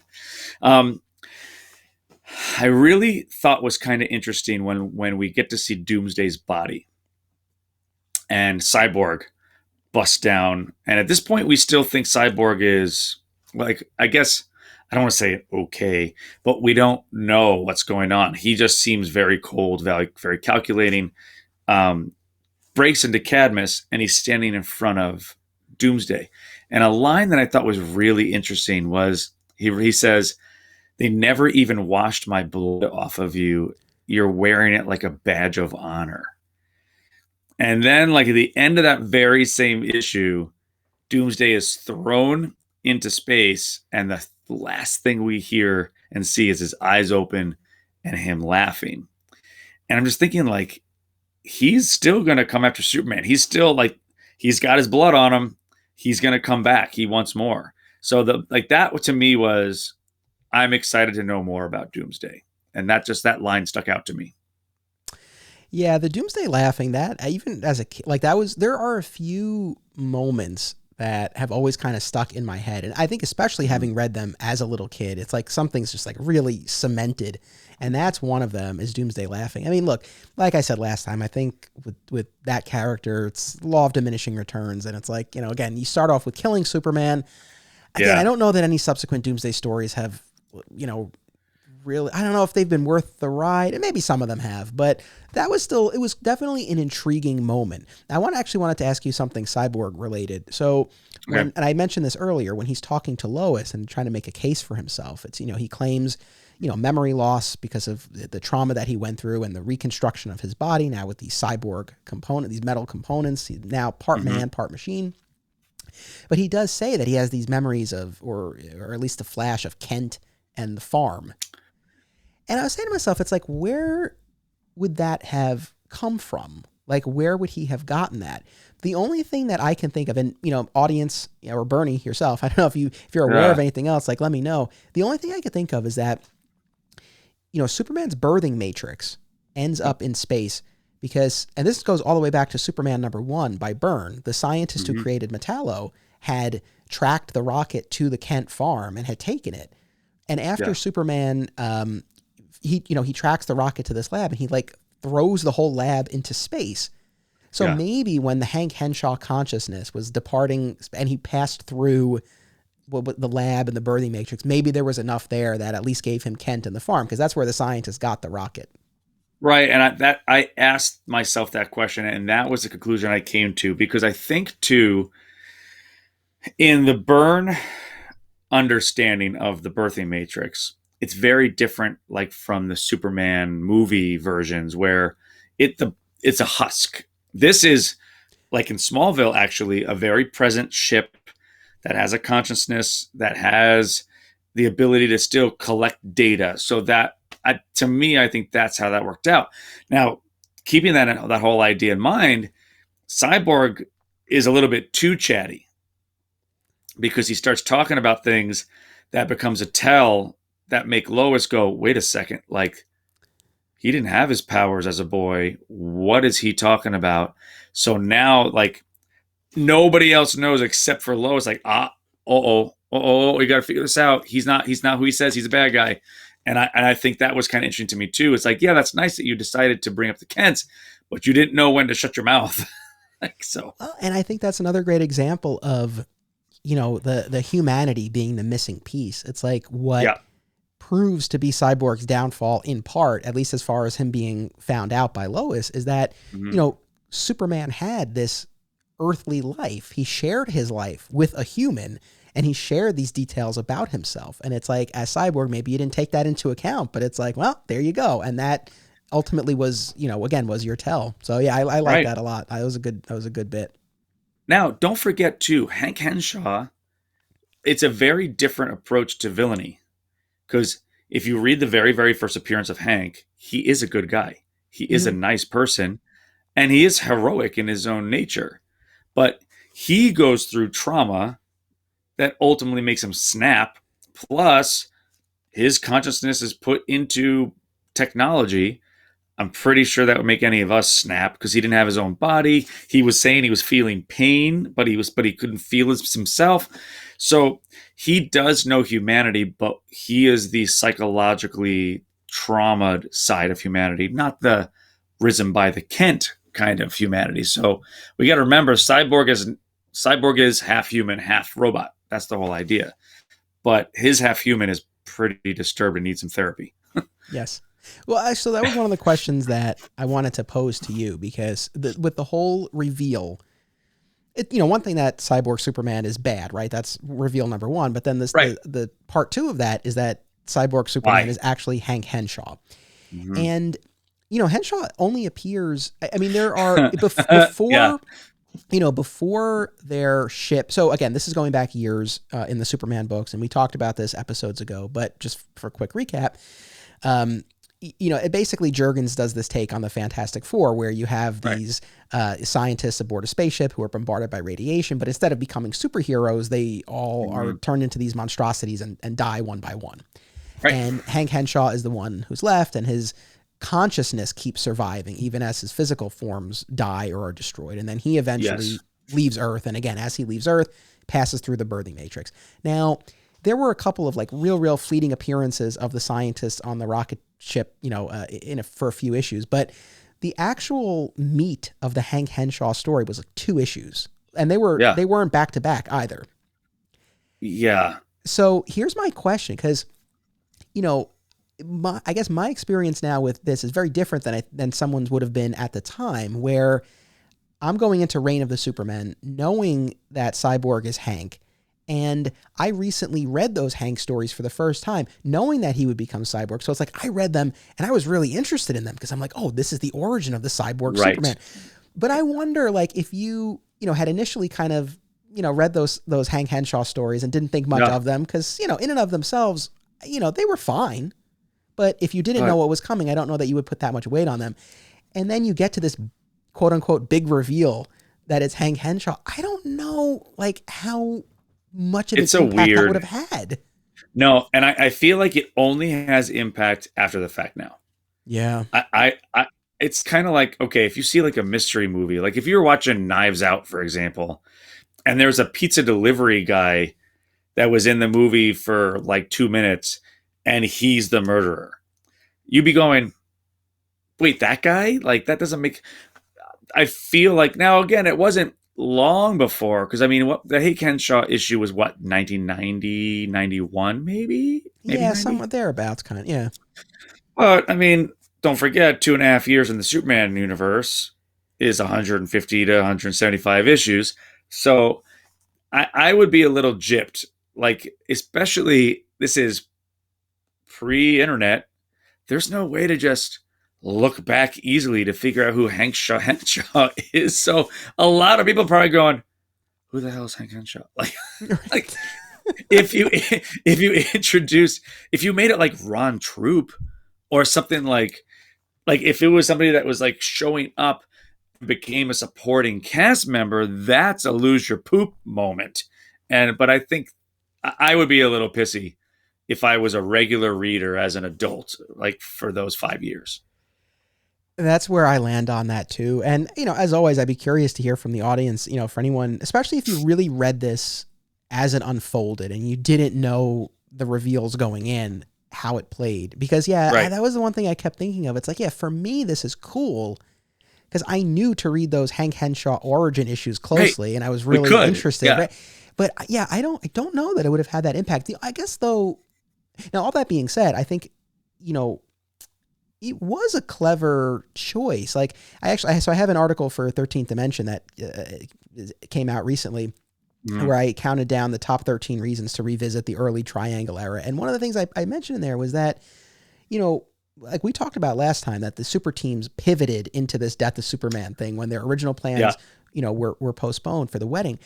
But it's kind of remarkable, like how much stuff was already in place to be tapped into. Yeah. And, you look at Hank Henshaw, it's the fact that, and again, maybe Jurgens was already planning to do something with him down the line. I don't know, but it's like you have this consciousness that passed through a birthing matrix on its way out into space. It's like, well, it's like that. It's a perfect vehicle to create this character. Yeah. So it was clever, but as far as reveals go, the only thing I can think of is that it was shocking enough that Cyborg was bad and that he obliterated Coast City. Maybe the reveal of who he really was. Yeah, it wasn't as big a deal. Didn't matter as much, kind of thing. Right. Oh, I definitely think that it was premeditated well. I think Jurgens, they knew, like, we created this character, let's use him in this way. That was the point of creating the Cyborg Superman character to begin with. I don't think it was, let's create this character, oh no, we have to figure out his origin kind of deal. I just think to a reader who's not on the super team of writers, it may be confusing, but you're on point saying, hey, we already made him bad. He just killed 7 million people. Who cares who he is? That's not the point right now. Yes. And another question for you, because I know, when we talked about Bronze Age Superman, we talked about Mongol in the For the Man Who Has Everything story. Yeah. I guess generally speaking, what's your take on the use of Mongol in this story? Because there's a few interesting aspects. I was curious what you thought. I don't love it. Oh, interesting. Because Mongol to me is one of the few people that could not only decimate Superman, but has every reason to. Like, he's got a pretty good reason why he should off Superman and actually make Earth War World 2. And he really is one of the few people that both Superman and him can actually go at it mano a mano and be pretty equal fight. And we talked about this last episode, that did I love the Doomsday choice? Sure. I think it worked out really well. And random sidebar, there was apparently some computer that the DC editor, they actually would plug in ideas to find out data on what would be a good choice. What if we did this, how would that affect sales? If we did this, how would it affect sales? It's like a choose your own adventure data analysis. And they actually thought that the idea of we don't know the villain would do better in sales than if we did. Whether I agree with that, I don't know. But it was interesting to me. It was ironic that Mongol is ultimately Cyborg Superman's slave. Yes. And after Mongol was so used to being the master to all of these slaves, now he is having a hard time being subordinate to Cyborg, which we find out. But then ultimately he's like, no, I don't care what that guy says. I'm doing my own thing here. Yeah. It's interesting to me because it's I like the dynamic between Mongol and Cyborg, that, yes, there was this tension there, and Mongol was being placed in a position that was antithetical to him, to be subservient. Literally kneeling before the Cyborg Superman. Though I have to say, that's such a badass, iconic page where Mongol kneels before him. And so I guess, look, it's a specific choice because, putting Mongol in that position just instantly cues the reader to the fact that Cyborg Superman is top level villain here. Right. He's subjected Mongol, who has already been, in play. He played a big part in the Exile storyline. Right. Superman defeated him, deposed him from Warworld. That, incurred the wrath of Mongol, who's, has sought revenge. So to put him in that position before Cyborg Superman, I think accomplishes a lot in terms of furthering the Cyborg Superman character. But yeah, I don't know. was that the right choice? Might it have worked better if it were flipped and you found out that Cyborg was working for Mongol? Because that's the thing. If it's Mongol, I mean, you still have the reveal of Mongol either way. Right. But like if more of this were a plot of Mongol, it really does pay off. I think that's a better payoff than the Hank Henshaw thing. I would agree too. And I could live with that. I could live with the Doomsday choice if Mongol was Endgame. Right. Like, I was like, oh, that's cool. And I was not happy with how even Mongol ends up at the end of the Green Lantern issue. Like, he's beating the crap out of GL, but then Green Lantern hits him, and it's a weird set of 2 or 3 panels where he's like, I'm not really in trouble. Whoa. And then he like falls into the building and is buried, but not. And he comes back. It's just a weird way to end that fight. It was very anticlimactic for what Mongol should be. Yeah. I don't disagree. Although, I don't know, now like playing devil's advocate, I wonder, would Cyborg Superman have had the staying power that he did? Because, I mean, he would come back and, I mean, I don't know the last time he appeared, but I think it was fairly recently. I mean, he's a character like who keeps, especially since his consciousness can never be destroyed, like he keeps coming back. He became more of a Green Lantern villain, I think, around the time of Sinestro Corps War and all that stuff. It's like, I don't know, would Cyborg Superman have had the legacy he did if he had been a pawn rather than the mastermind? Right. Maybe he would have. Maybe it wouldn't have made that much of a difference. And we don't know the answer to that hypothetical, but I think they really made the choice of like, we're going to build up Cyborg Superman here. And it did come at the expense of Mongol. A Mongol. And you know what I really liked? And something I do want to say is like one of the last things I really noticed about the Reign. I love that the DC universe put all their chips in and said, this is not going to be like a publicity where we're going to throw away these characters after the Reign of Superman. We're going to put, like, we're really signing and putting some collateral into these characters because they've all stayed the course. They could have very easily, like in other events that we see across DC and Marvel, just like, yeah, they were important for that arc, but we don't need them anymore. I love that they became part of the DC pantheon of heroes and villains, really, which is really cool. Yeah, no, I mean, same here. Like, I think it's crazy when you think about the fact that they introduced 4 all new characters. I mean, because again, it's like, yes, we would ultimately find out that the visored Superman was Eradicator, but it's like, you didn't know that initially. And, so it's like you were, and again, Hank, as well, you didn't know Cyborg was Hank Henshaw. So it's like, for all intents and purposes, you're starting off with 4 brand new characters. And I think they did a great job of introducing them, integrating them into the story. And then, to your point, not just wiping the slate clean, but actually, keeping these characters, using them moving forward. I mean, Steel and Superboy become part of the Superman family. Eradicator, like you said, would go on to appear in Outsiders, and he would continue to pop up. We talked about the Loeb Kelly era earlier. They use Eradicator there in the Mark Schultz, Man of Steel. Yeah. And again, Cyborg has continued to be a villain across the DC universe. So, and appearing in other media as well. So it's like, these characters really stuck around, which I think is a testament to, to what these creators came up with. I mean, they had some substance to them. They each represented something a little bit different, and I maybe offered a way in for readers. There might be something to that too. Like if you weren't necessarily the biggest Superman fan, I mean, we are, but it's like, if you weren't, I mean, maybe a character like Steel is more relatable because he doesn't have powers. Maybe a character like Superboy is more relatable to a kid, and that really kind of opens things up.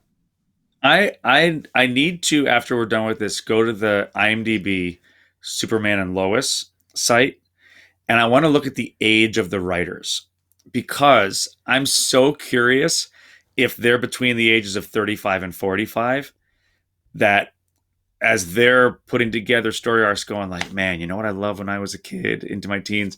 These characters, because you've got Steel, you've got Eradicator, you've got all this kind of stuff happening. So I'm like, that can't be a mistake. I'm sure they're in that exact age bracket. And, they just announced that they announced casting for a character for next season, Lieutenant. So it's a little different take on the character from the comics, but Lieutenant Mitch Anderson. the kid from the Death of What? Superman. Oh, see, yeah, they're definitely. So it's like, that's the thing. Like they're yeah, no, for sure. And that makes sense. I think we're now come to the point where like, yeah, people who were growing up reading in the 90s now are the ones who are making the content. Right. And I mean, look, as a fan of this era, I couldn't be happier that they're pulling from it. Exactly. You know, and they're doing it really well. I mean, it's awesome. And you know, I mean, I would have been happy to have this conversation. That's the thing. It's like, I would have been happy to have this conversation anyway, but I'm even more like invigorated by it because it's like, yeah, like it's still alive, and now in a whole new way. Yeah. You know, so. All right. So you ready to jump into the second half? Sure. I mean, you know, we haven't, so that's the thing. I mean, you know, we haven't talked much yet about the return of Superman himself, which we must. But the last thing I want to say, and not to sound like a broken record, because I know I've been talking about the supporting cast over and over and over, but I really think that's important. I think that's the linchpin of this era of Superman. And to that point, it's like, if you didn't have that robust supporting cast, Funeral and Reign don't work. Like they don't work if you don't have these characters who care about Superman, who mourn Superman, who question the replacement Superman. It all falls apart. And so, you know, to kind of, well, we're not done yet, but to sort of, you know, take the long view of like everything that we've been reading and talking about over these episodes, it's like it all builds, and they built out a world here and a supporting cast that allowed for these stories. And if you didn't have that, again, it's just like, I think most of it goes away. Be pretty thin. I guess the one thing I did forget about is, I can't remember what number it is because we read it in the trade form, but the Ron Troop article. Oh, I love that issue. Right? Everything from the way it was written to the layout of the actual book. I got to look it up again. I want to find it. I know I have it in single form in my cases here, but I found myself going back and looking a few times at that going, oh, I really dug. That was a very interesting approach to, I mean, they could have just kept going with the same style, but they did do something different. I love that they tried something different, even in this massive serialized story arc, which was really cool. I'm so glad you brought that up, because I might have forgotten, and I wouldn't want to, because that stood out to me so much when I was reading. And that's a perfect example of the difference when you read at age 6 versus age 34. Because that is a memory that I have of being like, I guess somewhat put off by that issue, because it's, you know, from Ron Troop's perspective, like he's writing an article, and so it's not told in the traditional comic book format. You have the prose of Ron's article and then illustrations to accompany it. Right. Yes.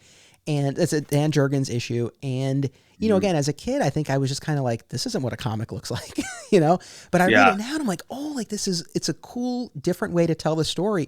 And it also, you know, Ron Troop was around prior to this, but this was the most time we spent with him. And, you know, it begins with him talking about filling the shoes of Clark Kent and how much admiration he has for Clark, who again, everyone assumes is, you know, buried under the rubble from the battle with Doomsday, and, you know, most likely is dead, or at the very least will be soon without food or water. And so, you know, to see Clark, the reporter, see, this wasn't someone mourning Superman. This was someone mourning Clark, the reporter. Clark. Right. Yeah. And again, not like, you know, obviously Lois and the Kents were mourning Clark, but they were mourning the entire person. This was someone really mourning like the Daily Planet version of Clark Kent, and trying to tell a story that would earn him a spot at the Daily Planet to I mean, effectively replace Clark. And he does. He has his desk, and that's what hurt Lois a lot too, because that was the first people are moving on. Like they're you know, he's not coming back. He's got his desk. He's taking his bylines, that kind of stuff. So it made me sad. I mean, obviously you know what's going to happen, but you're like, oh, like if you don't know what's going to happen, that could be really tough as a supporting cast member. Yeah. So I'm glad you brought that up. And, you know, look, that was a really key issue, because that's the issue where Cyborg saves President Clinton from a Karak terrorist or assassination attempt. And that earns him the trust and the favor of the United States government. They like instantly give him access to the entire, you know, information network. But, you know, that instantly legitimizes him in the eyes of, you know, certain characters in the story, and maybe for some, you know, readers as well. So it was really a key issue, and well told, and told in a different way. So I really dug that one. Cool. You know, you mentioned Lois. We do have a subplot with Lois where union organizer Jeb Friedman makes a play for her. I hate that. Oh, that guy is such a... I just can't. Oh, God. And it's like, he's like Clark's... I mean, how long has it been? Clark's Weeks. barely... It's less than a month. Yeah. Like, I'm like, dude, and he's got the earring and the, like... And I'm like, I just don't like anything about this part of it. I wanted just Lois to like knee him in the balls. I really hoped. Yeah, he does. And then she kisses him, which really bothers me. I was like, ugh. Yeah, the kiss was tough. I mean, obviously, look, like Lois is struggling deeply, right? But yeah, that was a tough pill to swallow, and it would have been more palatable if Friedman had ultimately gotten his comeuppance in this story, and he doesn't. Nope. No, he doesn't, which bothers me. And like he kind of goes off on Lois a little bit too. That I think the last thing he says is, the fact of the matter is, I think does Clark really know how much you really love Superman, and you're more worried about him being okay? And I'm like, make this guy go away, please, make him go away. like, could he have been in Coast City? Yeah, no, that character. I don't know. I wish that's one instance where I wish that maybe they had gone in a different direction. Like, first of all, I don't know that you need any romantic interest for Lois at this point in the story.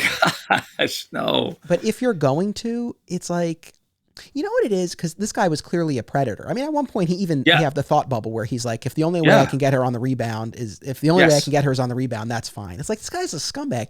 He's sleaze. Yeah. He's such a sleaze. And it's like, I don't know what that really adds to the story, that like she's being preyed upon. I mean, to be honest, if they were going to do anything, like, I don't know, maybe, maybe not Jimmy Olsen, but like someone who actually cared. Because that actually, like a friend, like that actually could have been kind of interesting if, like, in her grief, she turned to someone for comfort and something developed and she didn't know how to deal with it. I think like there's enough tension there that like you don't need the added level of the sleaze. And I can't remember, and you've just read it, so you could tell me, what was the end of the story arc with Jose Delgado? Oh, so that was the last time. Oh, thank you again. Because I have like two things that I jotted down. I don't really have like. This is why I'm here for you, baby. No, it's like, it's funny, for this run of episodes, I've used notes more than I have in the past. For the most part, though, I don't. But Jose, we saw him one last time in Adventures 500. Okay. I believe that was in the anniversary issue, Ordway's final issue on Adventures, where he has returned to his vigilante crime fighting ways, but he's like really kind of gone off the deep end and is violent, and he's now the target of Inspector Bill Henderson. Oh, okay. And he ultimately leaves town. So that's the end of Jose. I couldn't remember that, and that's actually too bad, because Marvin Jerry created that character. And I would have liked, especially as a really important, like, Hispanic character also, like, don't let him end that way. But what I was thinking was, wouldn't it have been nicer for Jose to come back in town to be a friend to Lois? Yes. Like, that would have been like, oh, that is a person that there's a history. It'd be cool for the readers. We know there's not going to be something romantic. They've already gone down that path. She really just needed a friend and not this freaking loser Jeb. And like, I kept going like, why wasn't this Jose? This would have been such a better choice. Yeah. Because, it's like, I don't know. Now, again, devil's advocate. I mean, I wonder if the idea with maybe the creators, again, why they felt they needed to do this at all, I don't really know. I mean, I felt like otherwise they really did a great job of depicting Lois's grief, and there was enough there. But if they felt that they needed to have this type of story, maybe they felt that they were protecting Lois's character by having her be, and again, when I say preyed upon, I mean, it's not like, I don't want to paint this guy out to be like, such a villain, but, he was obviously like, he was pursuing her. Yeah. And again, his intentions weren't like, oh, I really want to comfort her. His intentions were like, oh, she's available and I'm going to make my play. But no, it wasn't subliminal. I mean, it was clear in the thought bubble, like that was going on. Exactly. But so maybe they felt like by having her be quote unquote preyed upon and pursued, like it was more okay for her for when they ultimately have that kiss, as if as Right. opposed to if, things had developed more organically or if she had initiated something. I don't know. But again, I don't think that does her any great service as a character if they felt that they needed to protect her in that way. So all in all, that was not great. But like I said, I do think they depicted her grief well. And, your heart breaks for her when she's seeing all these replacement Supermen, and especially when she's having the conversations. And, like with Cyborg and Eradicator in particular, where they really seem like viable options for being the true Superman. And, again, it's easy for us as readers of a comic book story that we know the ending to, right? Right. Where it's like, well, we know he's going to come back. But it's like, from her perspective, it's like the idea of him coming back to life is not even a possibility. So the confusion and everything, it feel, it's so, palpable. And I really thought they did a good job of depicting that. Well, we talked about this last episode too, that I think what stuck with us so much about Funeral for a Friend is that you didn't really get to see the human quality in a comic book when somebody died. Like, we got to actually, it was not an experiment, but it was a dive into what would happen and how would people be affected if this really happened in real life. You'd have a funeral, there'd be grief, there'd be guilt, there'd be hardships. And I like that we're still seeing that. Like, and you have to pretend it's not a comic book. You have to remember, like, what if this was my wife and I died, but then suddenly there's like 4 Bernie pretenders, that's just weird to begin with. But but like, she'd be very distraught and confused. So we have to put ourselves in that shoes and not, oh, we know what's going to happen and it's a comic book. But I mean, we have to think like Lois. Yes. So now I guess my last big question, and again, anything else you have on your notes that you want to talk about, I'm happy to. It's and cool. I'm sure I'll have more stuff as well. But I mean, what were your thoughts on Superman's actual return? Was it a satisfying return? Was the reveal worth it? Was it a good payoff? What did you think? The way it's separated, I feel like the way it was done in the trades and the way I was reading it again, it was kind of cool. Because then you have this like, what is this thing? And then it's like, and then like this person drops out of it. And what I loved is, did you notice in that book, the first panel that you go by is a Kryptonian battlesuit? Did you catch that? Oh yes, yeah. And I was like, ooh, battlesuit, And so I wrote that down right away. And then you see him drop out, and you don't really see right away like who it is. You just see like the silhouette. But I do like the reveal. I think it's kind of neat. I'm just a little sidebar. This whole podcast has been a really nice way for me to get an excuse to buy new merch. So I was able to find this this black and silver with even the cuff stripes. Walmart had it online for $11, and Renee, my wife, was like, "Walmart?" I'm like, "It's a Superman shirt for the podcast." She goes, "Oh, okay." And like, not even a second thought. I was like, I got to keep doing this podcast. It's the best excuse to buy new Superman merch. I know, it's great. You could justify anything. It's like, well, look, it's for, and all, the like, comics I've bought, the app subscriptions, all that stuff. I was like, well, yeah, it's for the podcast. Yeah. Can we write it off on our taxes, like podcast expense? I do. So yeah, there you go. But yeah, like I love this era of Superman's back. We don't fully know, like it's clear that he's the real Superman as they've launched into these issues. We don't know really yet, though, if he's back to full power. We don't know what he remembers. He's watching the TVs and trying to figure out what's happened while he was gone. So I did like the reveal. I dug it. Reading it again.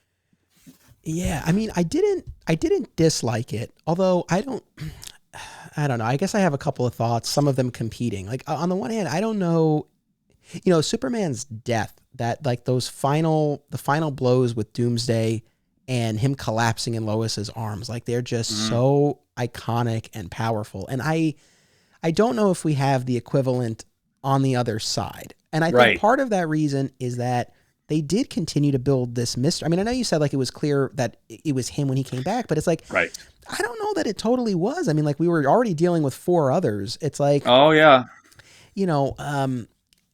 again, I think he would have a strong suspicion. And certainly once we get to the issue where he has that private conversation with Lois, Right. And then we get to see him in action, and we get to see him win over everyone. So that actually kind of leads me to what I guess the larger point I was contemplating, which is, yeah, I don't think, they don't give it to you 100% that this is the real Superman returned when he emerges from that regeneration matrix. Mm-hmm, yeah. But in so doing, it's like he wins we go through this process of him winning over the reader, I guess, as he's winning over the characters. Yeah. And so I think there is something very poetic about that. So all in all, no, I do like it. And I've long, again, as one of the first stories I read, like the idea of the regeneration matrix and the Kryptonian battle suit, it's like, man, I've always, just as a fan, like I've just always loved them, always thought they were cool. What I thought was really, really made an impression on me was when he emerges from the matrix and, I don't know. It's like you wonder, like, well, okay, what are his first thoughts and words going to be? And he's like, what's been happening? Yeah. It's like, okay, natural. Right. But it wasn't like, where's Lois? But it was like, what's happening? And so he gets brought up to speed. And, in that instance and throughout the rest of Reign, it really, matters to him and bothers him that these others are using his name and symbol. I mean, the first thing he says is like the name of Superman like won't be turned into a franchise, and it's like I wrote that down. I wrote that in quotes. I love that line. I love it too. Although it's funny, and I don't say this to nitpick. It's just that I really was thinking about it.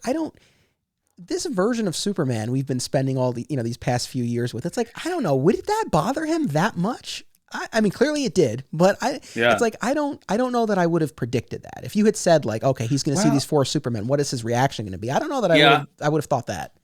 I can see that, and it's interesting, and to say that before asking where's Lois, right? Yeah, I guess, or I mean, don't forget, does he really know Pa's alive? Like, does he know where his mom and dad are right now? Like, I think that was a first clue that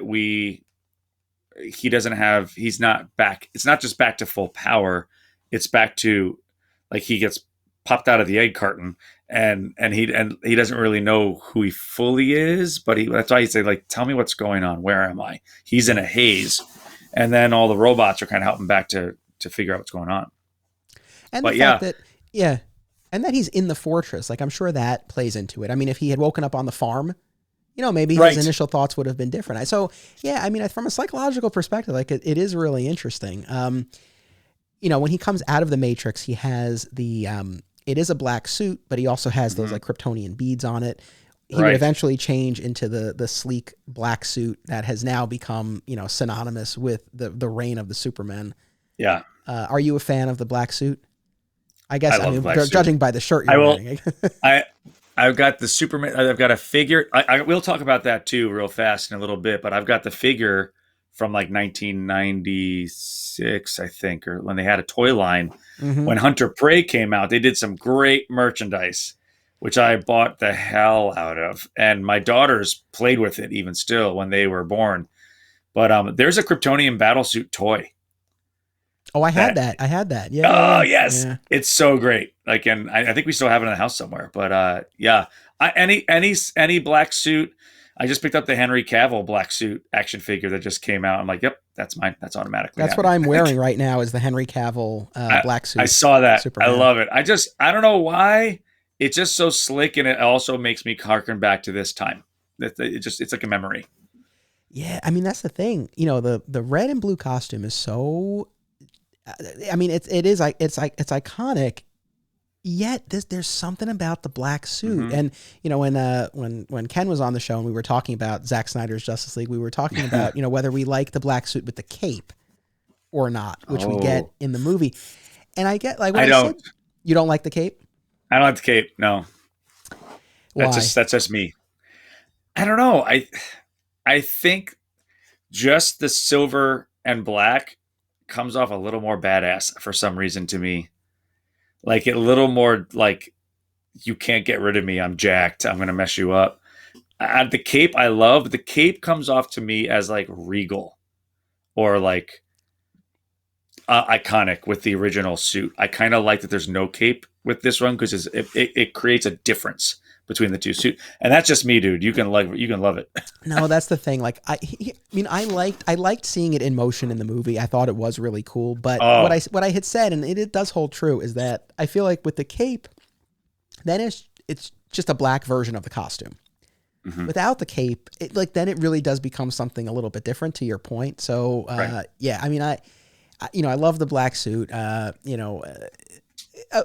I think it was quite fitting that by the end of the story, he is back in the red and blue duds that Supergirl is able to create for him with a telekinetic realignment of the clothing that he's wearing, the tatters that he's wearing. But that was not my favorite moment.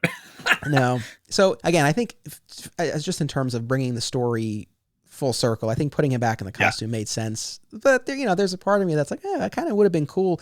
And look, in Zack Snyder's Justice League, like he ends the movie with him still in the black costume. So I don't know, it might have been interesting to see the black costume play out a little bit longer, especially if they kind of wanted to play around with this idea of like, well, he's not quite, I mean, they went with the long hair, but keeping him in the black suit might have, they might have been able to do a little bit more of like, look, he's different now. Right. Yeah. It's so funny to me that like that stuck with me forever. That anytime I see black and silver Superman, any figure is like, oh, mine. Like, yeah. Now I want to talk about the way that Superman comes back to life, because you brought this up earlier, and it stood out to me as well, because they say it a bunch of times in the story that, because I guess they assumed fans would say, well, Superman, he didn't really die after all. Like he was just in a coma. Like they are very clear. Numerous characters are like, nope, he died. Yeah. And we get more of the pieces of the puzzle during the latter part of the reign, but it's really in that one of the epilogue issues of Action Comics where Dr. Occult visits Superman and Lois and kind of like lays all of this, like in case anyone was confused, like this is what happened. Yes. You were dead. Now you're back.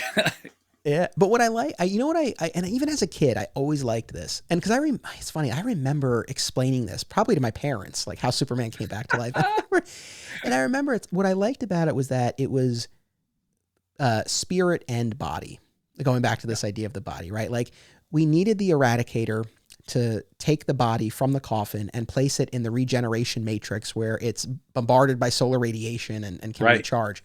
But we also needed Pa Kent in the afterlife to grab his son and be like, we're not done yet. We got to go. And I love that. And this idea that, when the Eradicator is, pulled together and reformed in the fortress by the robots and he finds out Superman has died, like his intent is to take over the body. And it's at that instant when he tries to do that the body fights back, because now the spirit has returned. And he ends up stealing mass from the marble underneath.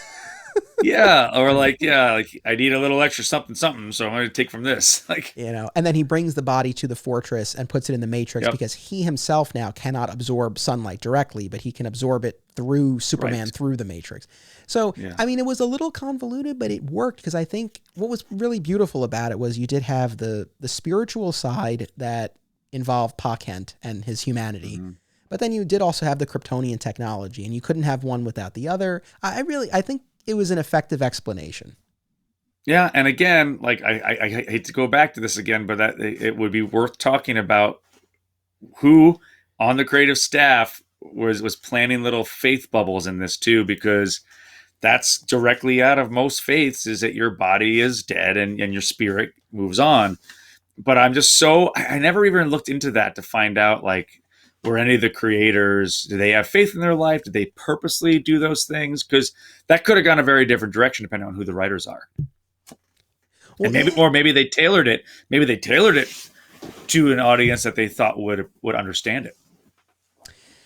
Yeah, I mean, I know that. Yeah, well, that's true. Yeah, I mean, it definitely plays into the Jesus resurrection, and we haven't. I don't think we've really touched on, even maybe in the last episode, but the cult that forms. Yeah. That worships at the statue of Superman, and then they divide into their multiple various cults, and they like one's like looks like the cyborg cult. It's like, oh gosh, this is gonna be messy. Like, but it's like reading that, and again, that's another thing that as a kid I was probably like, this is weird. Now I'm like, yep, there would be a cult, and they wouldn't agree. And no, nope. There'd be a riot. There'd be fights. Yep, there would, without a doubt. But so when Superman finally makes it to Metropolis. And we do have Right. that, I mentioned before, like those iconic moments. Yeah. When he comes out of the war suit and he's like, Metropolis over my dead body. Right. I was that, although it was cool, but did you notice there were like, I think they hit that note a little bit too hard. Like there were numerous exchanges in the story where he's like, we'll stop Cyborg or die trying, like over, there's a lot of stuff like that. At the very end, that's the last phrase of the entire run when he's with Lois and he's holding Lois or die trying. I was like, I like that. It's very like classic hokey end of a movie. We just used a pun. Yeah. It's like, we get it. It's kind of, it was weird. We get it. Yeah. We get it. He died. But so he has this private conversation with Lois. Yeah. Remind me, because I hate the fact that I can't remember exactly what he said right now. I didn't write it down. What did he say to her that convinced her? There were a couple of things. Well, he says one thing that gets her to go off with him for a few minutes to have the private conversation. And that was To Kill a Mockingbird, which was Clark's favorite movie. And here's where my long-term reading project paid off, because recently in the early Triangle era, I read an issue that began with Lois and Clark coming out of the movie theater, and they were talking about their favorite movies, and Clark talked about To Kill a Mockingbird. So it's like, great callback. I mean, it works anyway, right? Because it clearly elicits a reaction in Lois. So even if you didn't know that other story, it's like, well, okay, they've had this conversation. But having read it was cool. Yeah, and it's a Clark fact, not a Superman fact.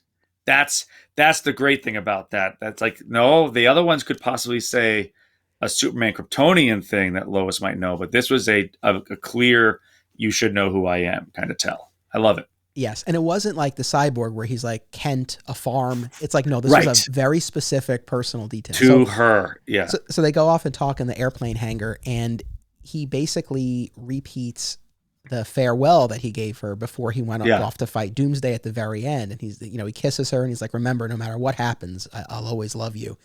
And, and he also tries to remind her of, of other moments from their past together. Including that rainy night in July when then he gets cut off, but because there was one of their earliest dates, they were in Smallville for fireworks, presumably on 4th of July. It wasn't raining then, but maybe it rained later, and maybe they shared their first night together. There you go. But it was, again, as far as the readers being won over, as the characters are being won over by the Superman, I think. Again, I didn't even necessarily feel this way before we started talking about it, but now that we are, I don't know. I kind of think, there is something pretty effective about doing it in that way, as opposed to being like, this is Superman, he's back. It's like it unfolded, it continued to be that little bit of a mystery, but it's like you're getting the pieces. So you know what? I think that was pretty good. Yeah, I like it. You changed your mind in the last 30 minutes. That's good. Yeah, hey, that's good. That's why we're here. That's why we do this. That's why we talk, man. It's great. I'm trying to think what else really stood out about the return that I was like, oh, we got to talk about this. Well, there's a Supergirl side of things. Let's touch on that really fast, where Supergirl has been asking for as long as basically Doomsday showed up, how she can help, and has been treated like garbage by Lex. And basically we find that she sneaks off and she's invisible, and helping even when they don't realize it. And if you do go back, there are a few of the first moments you notice where there are things that bounce off of nothing and you don't understand what happened.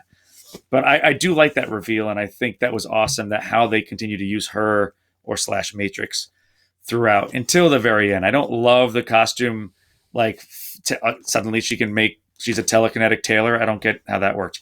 But everything else, I really liked how they made her part of the story again as part of the Superman family. Yeah, I'm glad you brought her up. The relationship with Lex is, icky at best, and really, well, I don't say problematic in the sense of viewing it through a modern lens. I mean, I think even then reading it, it's like, this is clearly meant to show he's not treating her well. Again, though, I don't know that does her character a lot of favors that she puts up with it. And part of me wonders, it's like, we know Lex is evil. Might it have been more interesting if he actually did care for her and actually treated her well? That would have shown a different side of the character. I don't know that he was necessarily capable of it, but I don't know. I mean, it's because it's tough to see her, take the abuse, the verbal, not even abuse, but I mean, he really keeps her under his control. And it is kind of tough to see that and for the character to put up with that. Well, and keep in mind, that's not Supergirl. Like, the Matrix character itself is damaged to begin with. Like, it was already kind of mentally damaged, had to kind of reboot and relearn a lot of stuff with the Kents, and they kind of treat her like a stepdaughter. But so she was already kind of going into this relationship with him kind of damaged to begin with. But I do like that she ultimately said, no, you know what? I need to go help. And she wasn't really part of the reign of the group, but she then is what helps finish the whole thing, which is cool. And, I'm jumping ahead, but after the reign of the Superman storyline, we would get the launch of the Steel series ongoing, the launch of the ongoing Superboy series, as well as a 4-issue Supergirl miniseries written by Roger Stern. And they all bore the banner Reign of Tomorrow. Right. Primarily for marketing purposes. The stories weren't necessarily called that. But yes, so she would continue to get some play. And it's in that miniseries that the stuff with Lex really comes to a head. That's something we'll cover on the show. Yeah, I think there's also like a Supergirl and Team Luthor, like 1 or 2 shot 2 thing that is in there too, which just kind of explains how she was working with his LexCorp people too, which is kind of cool. Yeah, that was in the Funeral for a Friend trade, because that was like one of those specials. Was it? Yeah, that was one of those specials that they did along with the Legacy. I might have Superman. blown by that. Okay. That's quite all right. I'll be honest, for the 2 trades for tonight, I did not read the annuals. Oh, no. Okay, all right. No. That's all right. We're good. What's interesting though, because I did flip through them as I was skipping past them, and yeah, I mean, maybe some of the earlier ones could have fit within where they were placed in the trades, but then the later ones clearly did not take place at the same point. So I don't know why they were included there. I mean, I guess they were going by publication date, but it was not. I think so. Did not fit. No, I think they were trying, which I don't know why sometimes in the trades they decide to put what they put in there, maybe as a bonus to make you buy the trade in some cases. Like, oh, this isn't publicated anywhere else, so let's put it in this. I don't know. It's kind of a weird diversion. That's why I was like, flip. No. Yeah. Well, and I think that's to the credit of the Superman creators with Reign. It's again, man, you were in it, and it really was a page turner. You wanted to see what happened next. I mean, again, even reading it now, knowing what happens, I was still pretty riveted by it. Yes. And kind of on that note, one thing that did strike me was, I mean, death was its own thing, as we talked about, but the supporting cast was still there to try to lend a hand wherever they could, and of course, it was still a Superman story, so it still felt in keeping with, the era that we had been, working with, and Funeral for a Friend similarly, because it was really seen through the eyes of all of these supporting cast members we had spent so much time with.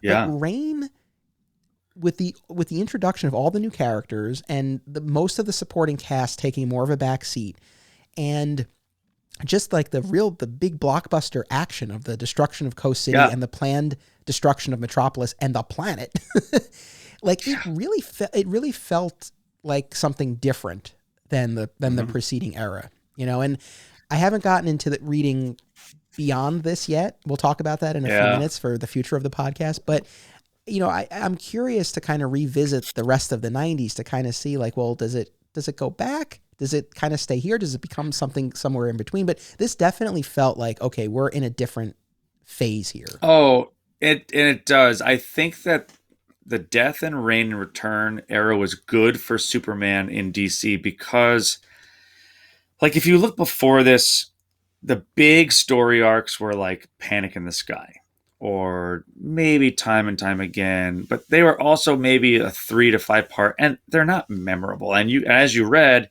they don't stick necessarily. But I think Superman really, the battle and fall of Metropolis, they kept trying to make epic things that you led to.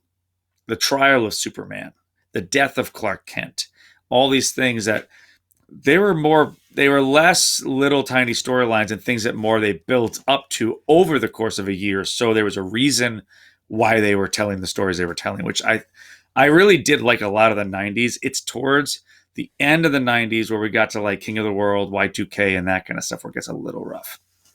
Fair enough. But as far as the length of the story, yeah, I mean, I agree, because you look at this and I mean, this, the Reign and the Return, like what's collected in those two trades. I mean, it's definitely longer. I mean, before this, again, like Panic in the Sky was 8 parts, including prologue and epilogue. Right. So this goes on. I don't have the exact issue count offhand, but I think it was about over 20 issues. Reign through Return is, I think, 22 or something like that. It's not short. Yeah, and again, like we said, the first couple of months of this, they were, a little bit more standalone. They were introducing each of the new Supermen, but once we get to that fourth trade, I mean, it really is just one continuous story. It is, and you really can't stop. Like I had to read it continually. I had to set time aside because it does feel like a movie. That's what I loved about it. Actually, it's like, oh, this is, if you really treat it like Superman's back, Coast City blows up, holy crap, and then it just, I mean, it's very, even how it's drawn, from like fight to place inside Engine City, all through this, it's very blockbuster popcorn movie kind of vibe. Yes. And, again, people can debate the legacy of this, and I don't disagree with you. Right. I think a lot of the Superman events of the era the years to come, that was always kind of chasing something like this. Yes. But if we really just look at this within the context of what we've been talking about, I mean, I think it works great. Like we said before, like this trilogy of Death, Funeral, and Reign, they each have their own style and their own tone and their own objectives, and they accomplish them each in their own way, but very effectively. So looking at it in a vacuum, like I do genuinely think it's a fitting conclusion to the story that began with the Death. Yeah. Having read so much still since then, and going back and reading all the way through, I mean, I've read everything since the Byrne era all the way through at one point in time and reviewed it. I don't think they've ever done something this well planned and this broad scope with so many emotional shifts and styles since 1993 and 94. I don't think they have. They've tried. I mean, I think they've done it in a broader scope across DC Universe, like Infinite Crisis. They really did some great things with that and tried to follow with Final Crisis, for example. But the New 52 reboots and the Rebirth reboots and all that kind of stuff makes it hard for them to do that really well. But this was a big deal in this era. I mean, it's a linchpin in the DC Universe. So I was kind of hinting at this before, so I'll share with our audience that I have plans for at least one, but possibly 2 sequels to this Crisis Till Death event.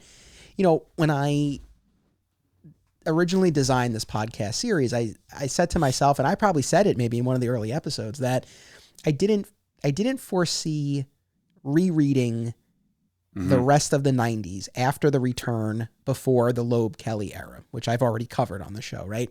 And those 94 to 99, that was the heart of my Superman reading as a kid.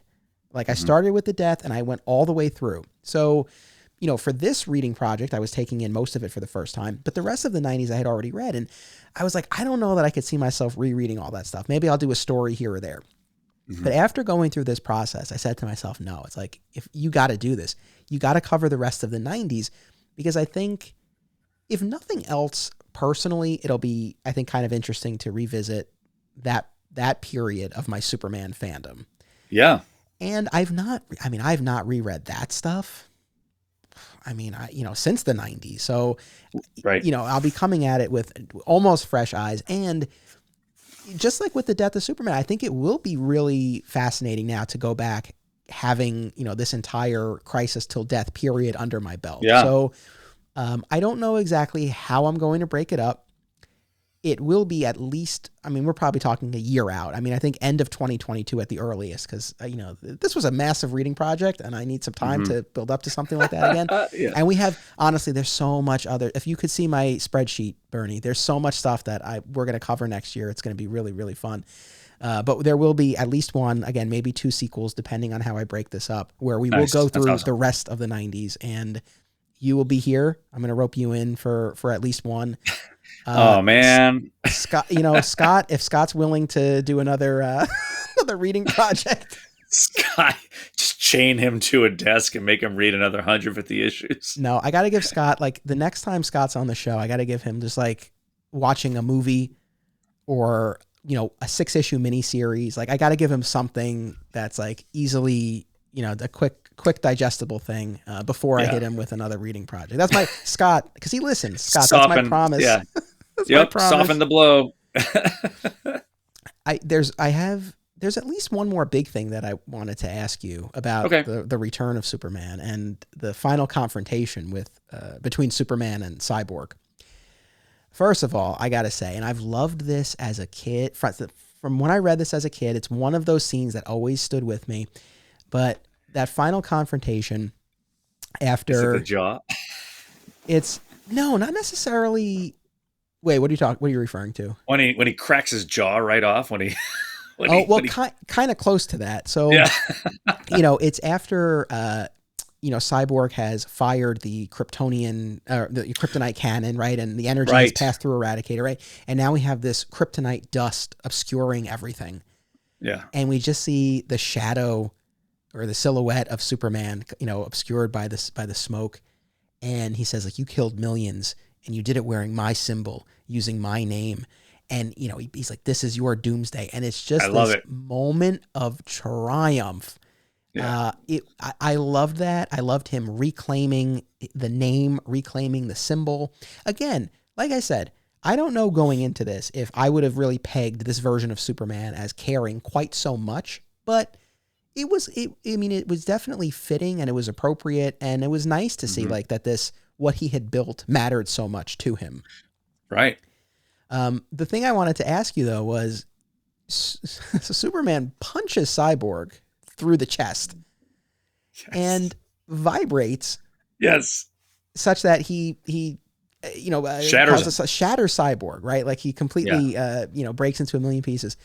And Superman's like, well, his consciousness has survived before. It might have survived now. Green Lantern's like, well, I've scanned the whole Engine City. There's no Cyborg. And Superman's like, well, I guess that's that.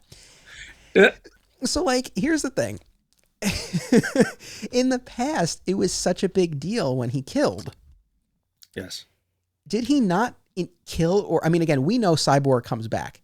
In this story, though, did he not kill Cyborg, or at least intend to kill Cyborg and think he killed Cyborg? And he seems to do it without batting an eye. Yeah, there's no thought about that at all. Like, I loved it because I was nostalgic and I remembered the scene where he just punches a hole through him and I was like, oh, there it is. But then reading it going, oh, he's going to kill him. That did kind of make me think about that. But I guess the bigger question is Hank really alive? Like I guess you could start to play that question. Like, was he a consciousness? Was he crazy? Was he more technology than he was alive at that point, or more machine than man? But I still think you're killing a consciousness, you're killing something. So it did seem very odd. It was very like, okay, well, that's all. Yeah, it was just funny to me given what we had gone through before and the whole exile storyline. Again, in the and like I agree with you. I mean, I think there are various ways you can look at it.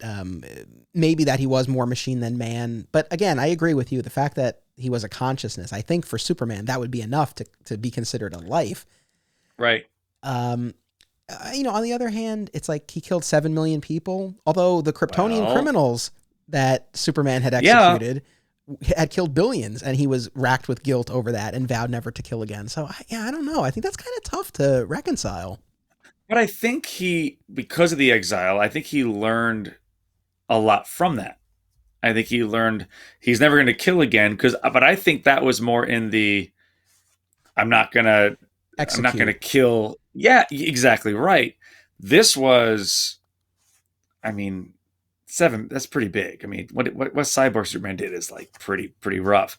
And it's not like he punched a hole through Guy Gardner, which I'd be okay with. But it's not like he did that to a hero. I mean, what Hal Jordan does is a whole lot worse than what he just did to Hank. So I I'm gonna kind of call it a tie.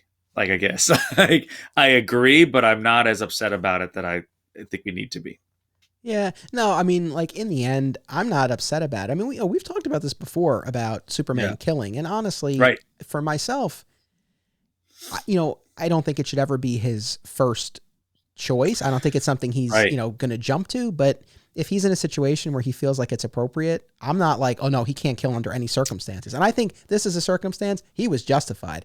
I just think Right. it was odd not to really acknowledge it. No, in it any was way. like literally two panels. It was it was like Hal has like the Ghostbusters like EKG that's like, no, no, we're good. And then, oh, okay, next, what's next? I'll make you a new suit. Here you go. And that's it. Like we just moved on from the fact. Yeah, I do think though, like we have to kind of consistently weigh too. It's very much the conversation we've had about Zod. If he didn't kill Zod, what would Zod do? right. If he didn't kill Cyborg Hank, what would he do? Like, if he already did Coast City, what would be next? Like, and like, what would be more guilt? Having him do something again when you have the chance, or taking him out? So, yeah, I'm kind of with you on that one. For me, Cyborg kind of falls not totally into the Doomsday category, but like real close, where I think the reveal that, the Cyborg Superman is actually Hank Henshaw. Mm-hmm. He's subjugated Mongol and War World, and he destroys Coast City. It's one of those things where it's like, I don't know that subsequent Cyborg stories have really No. done much more. I think repositioning him as more of a Green Lantern / DCU villain has worked better. Yeah. But as far as because again, I remember throughout the 90s Cyborg coming back. I'll let you know when I reread them down the line, but it's like my memory is that none of them really kind of lived up to this moment. No, it was more to sell books. Honestly, it was like, oh, he's back. Like, and you want to find out what's going on, but it was never the same kind of content. No. Yeah. I know we haven't talked like a ton about Superboy among the four. I think we've spent more time on the others, but I like, he learns some lessons. He learns some humility and responsibility and he has a couple of really heroic moments, like especially when he stops the warhead from hitting Metropolis. Yes, that's a big one. Yeah. And he unlocks what will be, defining the power of that tactile telekinesis. Yeah. It's funny because someone on Twitter wrote like they were being sarcastic about like, oh, Superboy never talks about his TK power, and it's like, yeah, because he talks about it all the time. But this was him just figuring it out. And I feel like of the four, he grew the less, or grew the least, rather. I mean, at the end, it's kind of cool that he's like, no, he's Superman. He's the real deal kind of thing. I don't think we see growth until the end of his Superboy series, and then actually in other books like Titans and other stuff that he becomes a part of. Oh, you mean when Jeff Johns just gives him like a personality transplant and he's just written completely differently? Yeah. Anyway. Yeah. Wow. How do you really feel? I don't know. When it comes to Jeff Johns, there's a lot that I've read of his that I loved and that I think would hold up upon reread. His Flash run, his JSA stuff, his Green Lantern Rebirth. Yep. There's a lot of stuff. I just bought Flash Rebirth. I've never read it actually, so I'm going to read it. But I don't know. I don't really quite love his Superman. The Superboy thing. Again, I will give it a reread. But yeah, I feel like between the end of the Superboy series and Young Justice and then Teen Titans, we see a very different version of the character. And you can argue that, well, the character was evolving, growing, maturing, or he was just, but it definitely felt like a different character. Yeah. But anyway, that's a different discussion. that's another podcast. But yeah, I'd say the only other thing left, as I was finishing it, I love the fact that I have multiple versions of stuff in trade. And I love when you get to see the covers of everything at a certain point. I don't know about you, but I am a sucker for I get variant covers now because that's the new thing. I am such a sucker for anytime they do like a chromium, like the Back for Good one where you see like the metallic cyborg face and Superman flying through it. There's the firework. issue of that's all chromium when Superman's back with the long hair, and I think it's God, I think it's Adventures maybe 50 something, Adventures 502 or 504. But yeah, anytime I remember in the 90s, whenever they had a special like foil cover, I was like, ooh, I got really excited. It was more like a fun walk down memory lane to look at those again. I hear you. Yeah, those never like held as much interest for me, but like I do get the appeal. And look, having worked at a comic shop, believe me, I know like people are really into the variant covers, so I do get it. Even if I don't share it, I do appreciate it. Yeah. We talked about the black suit, but we haven't touched on the long hair. Are you a fan of the long-haired Superman? Well, and it's funny that the people call it the mullet. It's not really. It's like it's not a mullet. Like it's just long hair. Like it just. Wait, I don't mean to interrupt you, but can I just say this? Because I saw someone with a like honest to God, a real mullet, true mullet. So, with the pandemic, like we really are only doing outdoor stuff, but we try to do as much as we can. And so there was this food truck festival in our area recently, and we went, and it was a lot of fun, man. And all of a sudden, we saw this guy. And honestly, like at first, we all kind of did like a double take, and it's like, was it a wig? But no, like this was like a full on, like you don't see that anymore in person. No, you don't. Like at least in this part of the country, I guess. But it was like, no, that's a full on. And I said to myself, that's not what Superman had. No. And actually, like if you look at pictures of dudes in that time frame in the like early to mid 90s, there was a faction of guys that still did have like big long hair.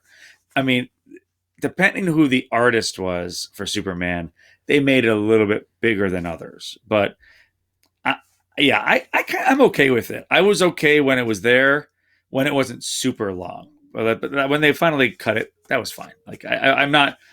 I don't have a camp, I guess you could put it. I'm not like, no, long hair is bad. No, I'm okay with that. It's fine. I guess I'm with you. I mean, I guess, if the option were long hair, blue suit, or regular hair, black suit, I probably would have opted for the latter for a little while, Yeah. I would. I could agree with that. If it was a black suit, I would like the short hair look. That'd be cool. Yeah, I think, that would have been cool. But look, this was the choice they made. Like they wanted some visual change. Going back to how it's collected. It was cool. Mm-hmm. I like that we got to see all of the covers. I'm also glad that the trade, they're all on the app anyway, but I'm glad that the trade included a few of the epilogue issues. Because they were, again, like we said, like so much, there were some powerful emotional beats in Reign, but a lot of that was action and it was plot. Right. And I felt like the epilogue issues really gave us more of that emotion again. I mean, look, the start of that Adventures, I forget the issue, but the one right after Superman comes back, where he goes to Lois's window. When he goes to Lois's window and she jumped into his arms. Come on. That's how you end the movie, baby. Like that's exactly how it ends. It was really beautiful. And then, there's that moment where he teases her when he's in getting out of the shower and she's recounting the events. And he's like, what are you talking about, Lois? That was just a dream. I don't know. I mean, that's a reference to Dallas. And I don't think anyone reading that today is going to know. No, they won't get it. They won't know. We talked about Lex Luthor earlier today. Yes. So there's a really cool scene in that where they like Supes has kind of a cool back and forth in the helicopter with Lex. Lex is on like the loudspeaker and he's like, Lex, you don't have to shout. I can hear you. Like I'm right here. But then he kind of does call Lex out about how he treats Supergirl. And then I forget what Lex calls him, but he says like he's basically excited that it's the real Supes back so that he can get back into the business of taking him down himself, which is, again, it made total sense what happened when he died. Like, I want to know where you are. I've got you here. Now it's, I know you're back. And now we're back to our fun little, brain versus brawn game that we're going to play. So, but that was my favorite part of the epilogue. Yeah, I mean, and very in keeping with Lex's character. I mean, when Superman was gone during exile, there were numerous moments where Lex was like, basically missing Superman, missing the challenge, missing their battle. So yeah, that was perfect. I mean, that's the thing. They all have their arcs. I mean, and for Lex the second, that was a very fitting conclusion. It's like he was happy, Yeah. just as he was angry that Superman died because he didn't have the chance to kill him. It's like, all right, now we're back in business. It's here. not the right kind of happy, but it's happy for Lex Luthor. Exactly. And I also liked how they resolved Clark's disappearance using Supergirl to pose as Clark being trapped underground. I mean, that, it worked. It was a relatively elegant solution to that problem. Yeah, and something I didn't really catch the first go around when I read it a long time ago was it actually hurts Supergirl to change forms. Right. Like she was weak and she was a little in pain, and they're like, "Oh, I'm sorry.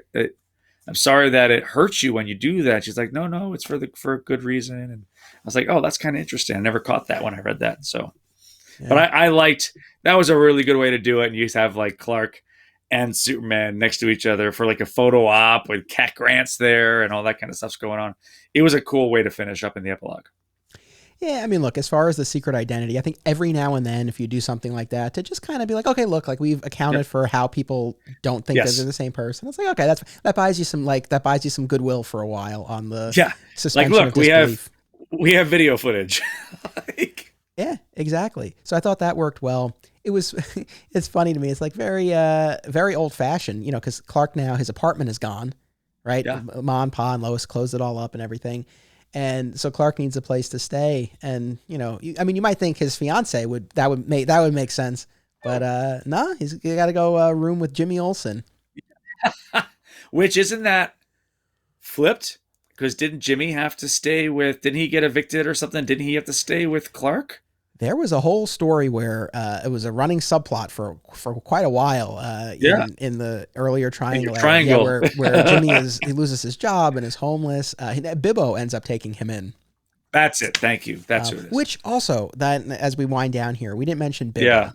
But I got to tell you, and again, Bibbo's not in a ton of this, and he's not in the end. I was surprised he didn't show back up at the end. He shows up in one of the epilogue issues and he gives Superman a hug. He's like, my favorite's back. He does pop up. Oh, because he shows Superman Krypto, the dog that he. Oh, that's right. Yes, adopted. You're right. I'm sorry. You're right. Yeah. But we have all of these replacement Supermen, all proclaiming to be the one. I mean, not Steel. In fairness, Steel was always upfront about the fact that he wasn't right. He wasn't claiming to be Superman. But, they're all trying to fill this role. And then you have just Bibbo on the street wearing his Superman shirt, like just trying to do good wherever he can. I think the first time we see him in this story, he's handing out sandwiches. And the shorts, wasn't he wearing? Like, didn't he put on a Superman shirt and shorts? And yeah. And I feel like, for all of the replacement Supermen, we had the unofficial fifth with Bibbo, and he was, I think, the purest heart. He was really... just trying to live up to the example of Superman in a way that the others, maybe with the exception of Steel, Steel had been saved by Superman and was trying to make his life count for something. But, for most of the others, Superboy was doing it for publicity. Eradicator was just meting out his Old Testament justice. Cyborg, of course, had his own, agenda. But Bibbo was like really just trying to help people the way Superman did. And at the beginning of the story, we see him, handing out sandwiches to the homeless. The one lady is like, "These are stapled. Are you sure they're safe?" And then there's a woman who drowned her dogs because she couldn't feed them. And he thinks they're her actual, that they're human children. Kids. But he goes in to save them, and two of the puppies didn't make it, but one did, and that's the one that becomes Krypto. Right. But yeah, it just, again, like Bibbo, I'm constantly touched by Bibbo's pure heart and the goodness and just how he tries to live the example of Superman. So shout out to Bibbo Babowski. And him alone, I can't remember what becomes of him. So I want to kind of read a little further and find out like what happens to him. Where is he at? Because he's not currently represented in the current run of Superman in the 2020s. I could be wrong, and we will answer this for sure in the future, but I think he just kind of fades away. I mean, I don't think there's any like farewell to Bibbo. I think when Loeb and company take over, they really scaled back the supporting cast and they focused really on the core for better, for better or worse. But I think Bibbo was one of those characters who kind of fell by the wayside, to the best of my knowledge. Yeah. But I'm sure. Yeah, I'm sure he's like popped up like here and there, but he hasn't been, like you said, like he's not been a prominent member. one of the final things, because we're going to be hitting another 2.5 hour epic here. Yeah. But, one of the last things is that, I've gone on record in prior episodes as saying that I'm not the biggest fan of the Matrix Supergirl. It feels like one of those things where, if the rule is like Kal-El is the sole surviving Kryptonian, like this is kind of like a goofy way to try to get around it. It's like you might as well just go all in and make it the actual Kara Zor-El. Which they do, yeah. Which eventually they will. But we have this period with Matrix, which she has her fans, and Peter David did a lot with her in her own series. Right. And made her an Earthborn angel, and it got weird. But it's like, all right, at least they made her own character. Right. But I look at, because I was thinking specifically when I was reading the issues with Superboy and Supergirl, and Superboy, I feel the complete opposite. I look at, and I know I said this before, but it's like I look at Superboy and it's like, yeah, this is a great way to sort of reintroduce a pre-crisis concept. Yeah. The idea of a teenage Superman, but do it in a way that doesn't take away from the character, the current version of the character, and actually adds. I really like that. Yeah, I would agree. Yeah, I love it. So what else you got, man? I think we did it again. I think we're doing okay. I think I'm good, man. What else? Is there anything else about the Reign and Return that you wanted to talk about? No, we hit on a lot. I mean, there's a lot of meat in there. It's just a great story. Again, like it was really fun that it wasn't just nostalgic. It was great to reread, and it holds up in many, many ways, which is surprising because we're almost at the 30-year mark. I was struck by the same thing when I was reading this. And just like when we talked about Death and Funeral, I really tried to take that, nostalgia out of it as much as possible. And really try to look at it objectively. And yeah, I mean, I really think it holds up. I'm like I said with Death and Funeral. I mean, I will, reiterate it here that I'm really proud that this was the beginning of my reading of Superman. And yeah, this story in particular, like I said, I was revisiting this for the first time in decades, and yeah, it held up great. I think it was a very fitting conclusion to that Death Funeral trilogy.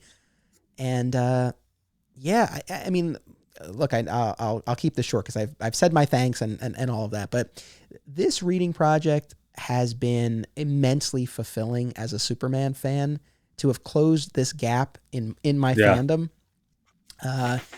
And to close the gap in and of itself is great, but to do it in a way that then enriches this story that I had all of this nostalgic love for, but now it's like I really appreciate them as stories in and of themselves more than I ever did before. So nice. What a blast this has been. I'm so grateful to everyone who's listened and participated, yourself included. And I look forward to the next time we can rope you into one of these. Easily done, man. And I didn't run my Patreon commercial this episode the way I normally do, but I do just want to say that available right now is a Crisis Till Death bonus episode on the Patreon page, and it's a discussion of the Death of Superman and Reign of the Superman animated adaptations. So if you've enjoyed this run of episodes, you can listen to that. It's available at all levels, $1 and up, at patreon.com/Anthony Desiato. The link is in the episode description, whether you're listening or watching. And I'll even go a step further. If you sign up for the Patreon at any level and you don't like it, just reach out to me. You can message me through Patreon and I'll refund your money. I really there's a lot of bonus content there, and I think people would enjoy it. So I encourage you to give it a try. If you've been thinking about it and you haven't pulled the trigger on it yet, please do. There's no risk. If you sign up and then you intend to cancel and you forget and you get charged for a second month, message me. I'll refund you your money. I'm not trying to catch anybody here. And I really do want to thank all of my patrons, because your support really helps me be able to produce this show. So thank you again to everyone. We will be back in 2 weeks with the return of comic book artist V. Ken Marion. Thank you again, really, to everyone for joining me for this weekly event, Crisis Till Death. Crisis Till Death has now concluded. We'll be back in 2 weeks. And until then, remember, it's about what you do. It's about action. Digging for Kryptonite is a Flat Squirrel production. Art by Greg Schiegel, music by Basic Printer. Join the conversation by becoming part of the Flat Squirrel Podcast Network Facebook group. Follow Digging for Kryptonite on Instagram and Twitter, and visit flatsquirrelproductions.com to explore more of my film and podcast projects.